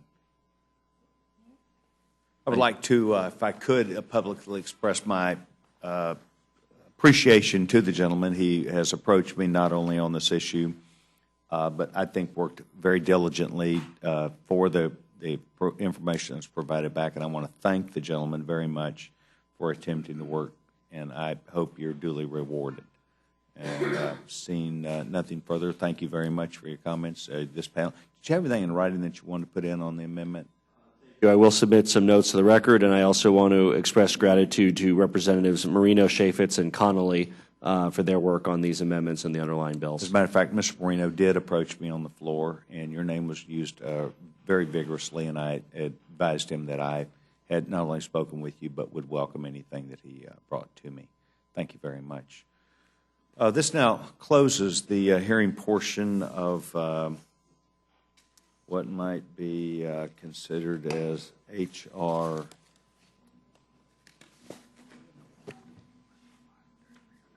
3309, the Innovation Act, and thank you very much. Occasionally I need help around this place too, and Chairman will be interested in a motion. Mr. Chairman, I move the committee grant H.R. 3309, the Innovation Act, a structured rule. The rule provides 1 hour general debate, equally divided and controlled by the chair and ranking minority member of the Committee on Judiciary. The rule waives all points of order against consideration of the bill. The rule makes an order as original text for purpose of amendment, an amendment in the nature of a substitute consisting of the text of Rules Committee Print 113-28 and provides that it shall be considered as read. The rule waives all points of order against that amendment in the nature of a substitute. The rule makes an order only those further amendments printed in Part A of the Rules Committee report. Each such amendment may be offered only in the order printed in the report, may be offered only by a member designated in the report, shall be considered as read, shall be debatable for the time specified in the report, equally divided and controlled by the proponent and an opponent, shall not be subject to amendment, and shall not be subject to a demand for division of the question. The rule waives all points of order against the amendments printed in Part A of the report. The rule provides one motion to recommit with or without instructions. The rule also provides for consideration of H.R. 1105, the Small Business Capital Access and Job Preservation Act.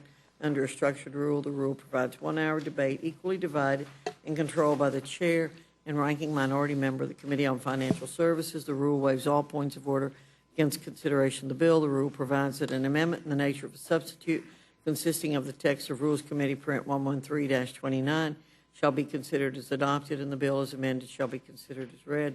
The rule waives all points of order against provisions in the bill as amended. The rule makes an order only the further amendment printed in Part B of the Rules Committee report, if offered by Representative Maloney of New York or her designee. The amendment shall be considered as read, shall be separately debatable for 10 minutes, equally divided and controlled by the proponent and an opponent, shall not be subject to amendment, and shall not be subject to a demand for division of the question. The rule waives all points of order against the amendment printed in Part B of the report. Finally, the rule provides one motion to recommit with or without instructions. You've now heard the motion from the gentlewoman from North Carolina, Vice Chairman of the Rules Committee. Is there a discussion or further amendment? Thank you. Yes, from Mr. New York's Chairman, recognized. I do have an amendment. But first, I want to say I was really contemplating the notion of whether we could delay adding this to the rule, the 3309, and because I think the discussion was very good about it and left me again feeling that there was much more we needed to learn. But I recognize that the failing may be mine, that I'm not a lawyer, and that perhaps so I will not do that.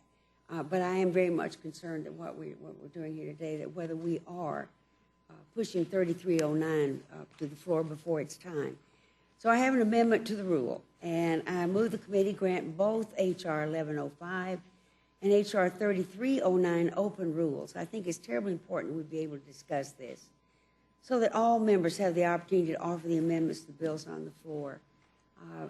What we're doing here today is the far-reaching consequences, and I'd like to have at least a full discussion on it. You've now heard the amendment by the gentlewoman from New York. I would offer simply that I believe that this committee heard expert testimony today from not only the chairman of the committee, but others on both sides about a well-thought-through process that was, there were not really stark differences, there were differences. And I am very pleased that what's occurring is a full conversation with the Senate on some agreements, and so I'm for moving the bill forward, and so let's now vote on the Slaughter Amendment. Further discussion. Those in favor of Slaughter Amendment, I'm saying aye. Aye. Those opposed, no. Noes have it, noes have it. Further discussion or amendment? Yes, Mr. Chair, I do want to amend. This is for 3309, or 3009, sorry. I seem to have it written both ways. Anyway, Mr. Chairman, I have an amendment to the rule. I move the committee make in order. Give the necessary waivers for the amendments by Representative Conyers, Watt, Jeffries, Perlmutter, Johnson, and I would have added Massey, but I see he's already been accepted. That would be numbers 14, 10, 11, 23, and 2, and give them the appropriate waivers for the amendment. You've now heard the amendment by the gentlewoman from New York. Discussion. Seeing none, those in favor signify by saying aye. Aye. Those opposed, no.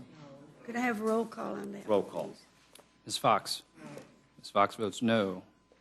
Mr. Bishop. Mr. Cole. Mr. Cole, no. Mr. Woodall. Mr. Woodall, no. Mr. Nugent.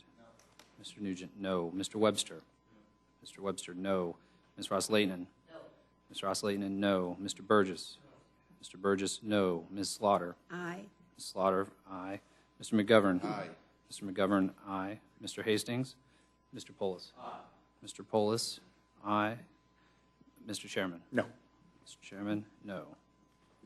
Could I have a roll call on that? Clerk. Well, when you do the final. Clerk Sorry. will report the I've been total, here please. Yes, I do beg your pardon. 3 yeas, 8 nays. The amendment's not agreed to, not agreed to. Further issue with the gentlewoman from New York. No, not now. The gentlewoman has no further discussion from the committee. Seeing none, those in favor of the motion from the gentlewoman from North Carolina signify by saying aye. Aye. Those opposed, no. No. The ayes have it, the ayes have it. And I'd like a roll call there. Gentlewoman please, seeks Mr. a roll call vote. Ms. Fox. Aye. Ms. Fox, aye. Mr. Bishop. Mr. Cole. Mr. Cole, aye. Mr. Woodall. Mr. Woodall, aye. Mr. Nugent. Mr. Nugent, aye. Mr. Webster. Mr. Webster, aye. Ms. Ross-Lehtinen. Aye. Ms. Ross-Lehtinen, aye. Mr. Burgess. Mr. Burgess, aye. Ms. Slaughter. No. Ms. Slaughter, no. Mr. McGovern. No. Mr. McGovern, no. Mr. Hastings. Mr. Polis. Mr. Polis, no. Mr. Chairman. Aye. Mr. Chairman, aye. Clerk will report. 8 yeas, 3 nays. The motion is agreed to. Motion is agreed to. And the gentleman from Florida, Mr. Nugent, will be managing this for the Republicans. And Mr. Polis for the minority. And Mr. Polis on behalf of the minority. I, at this time, would announce that I do not have any other meetings scheduled for the week. Okay. With that said, it is my hope to come down and visit with you as the ranking member for us to talk about how I anticipate us proceeding. Before we go out of here, we recognize and know that there are many pieces of legislation that are being worked on, very important piece of legislation. I'm interested in your feedback about your ideas about where we might go and what the options might be. But we're waiting on our Senate colleagues, working with our House colleagues that I believe have dramatic and good, can have dramatic and good outcomes on what we would do in the work schedule. So I would like the gentlewoman and I'll be coming down and break a little bread and eating pie with her. You still anticipate 13th will be the It is a firm expectation that next Friday, the House of Representatives will be adjourning then. And I think the more we say that and the more we work toward it is a recognition that that is the plan. Thank you.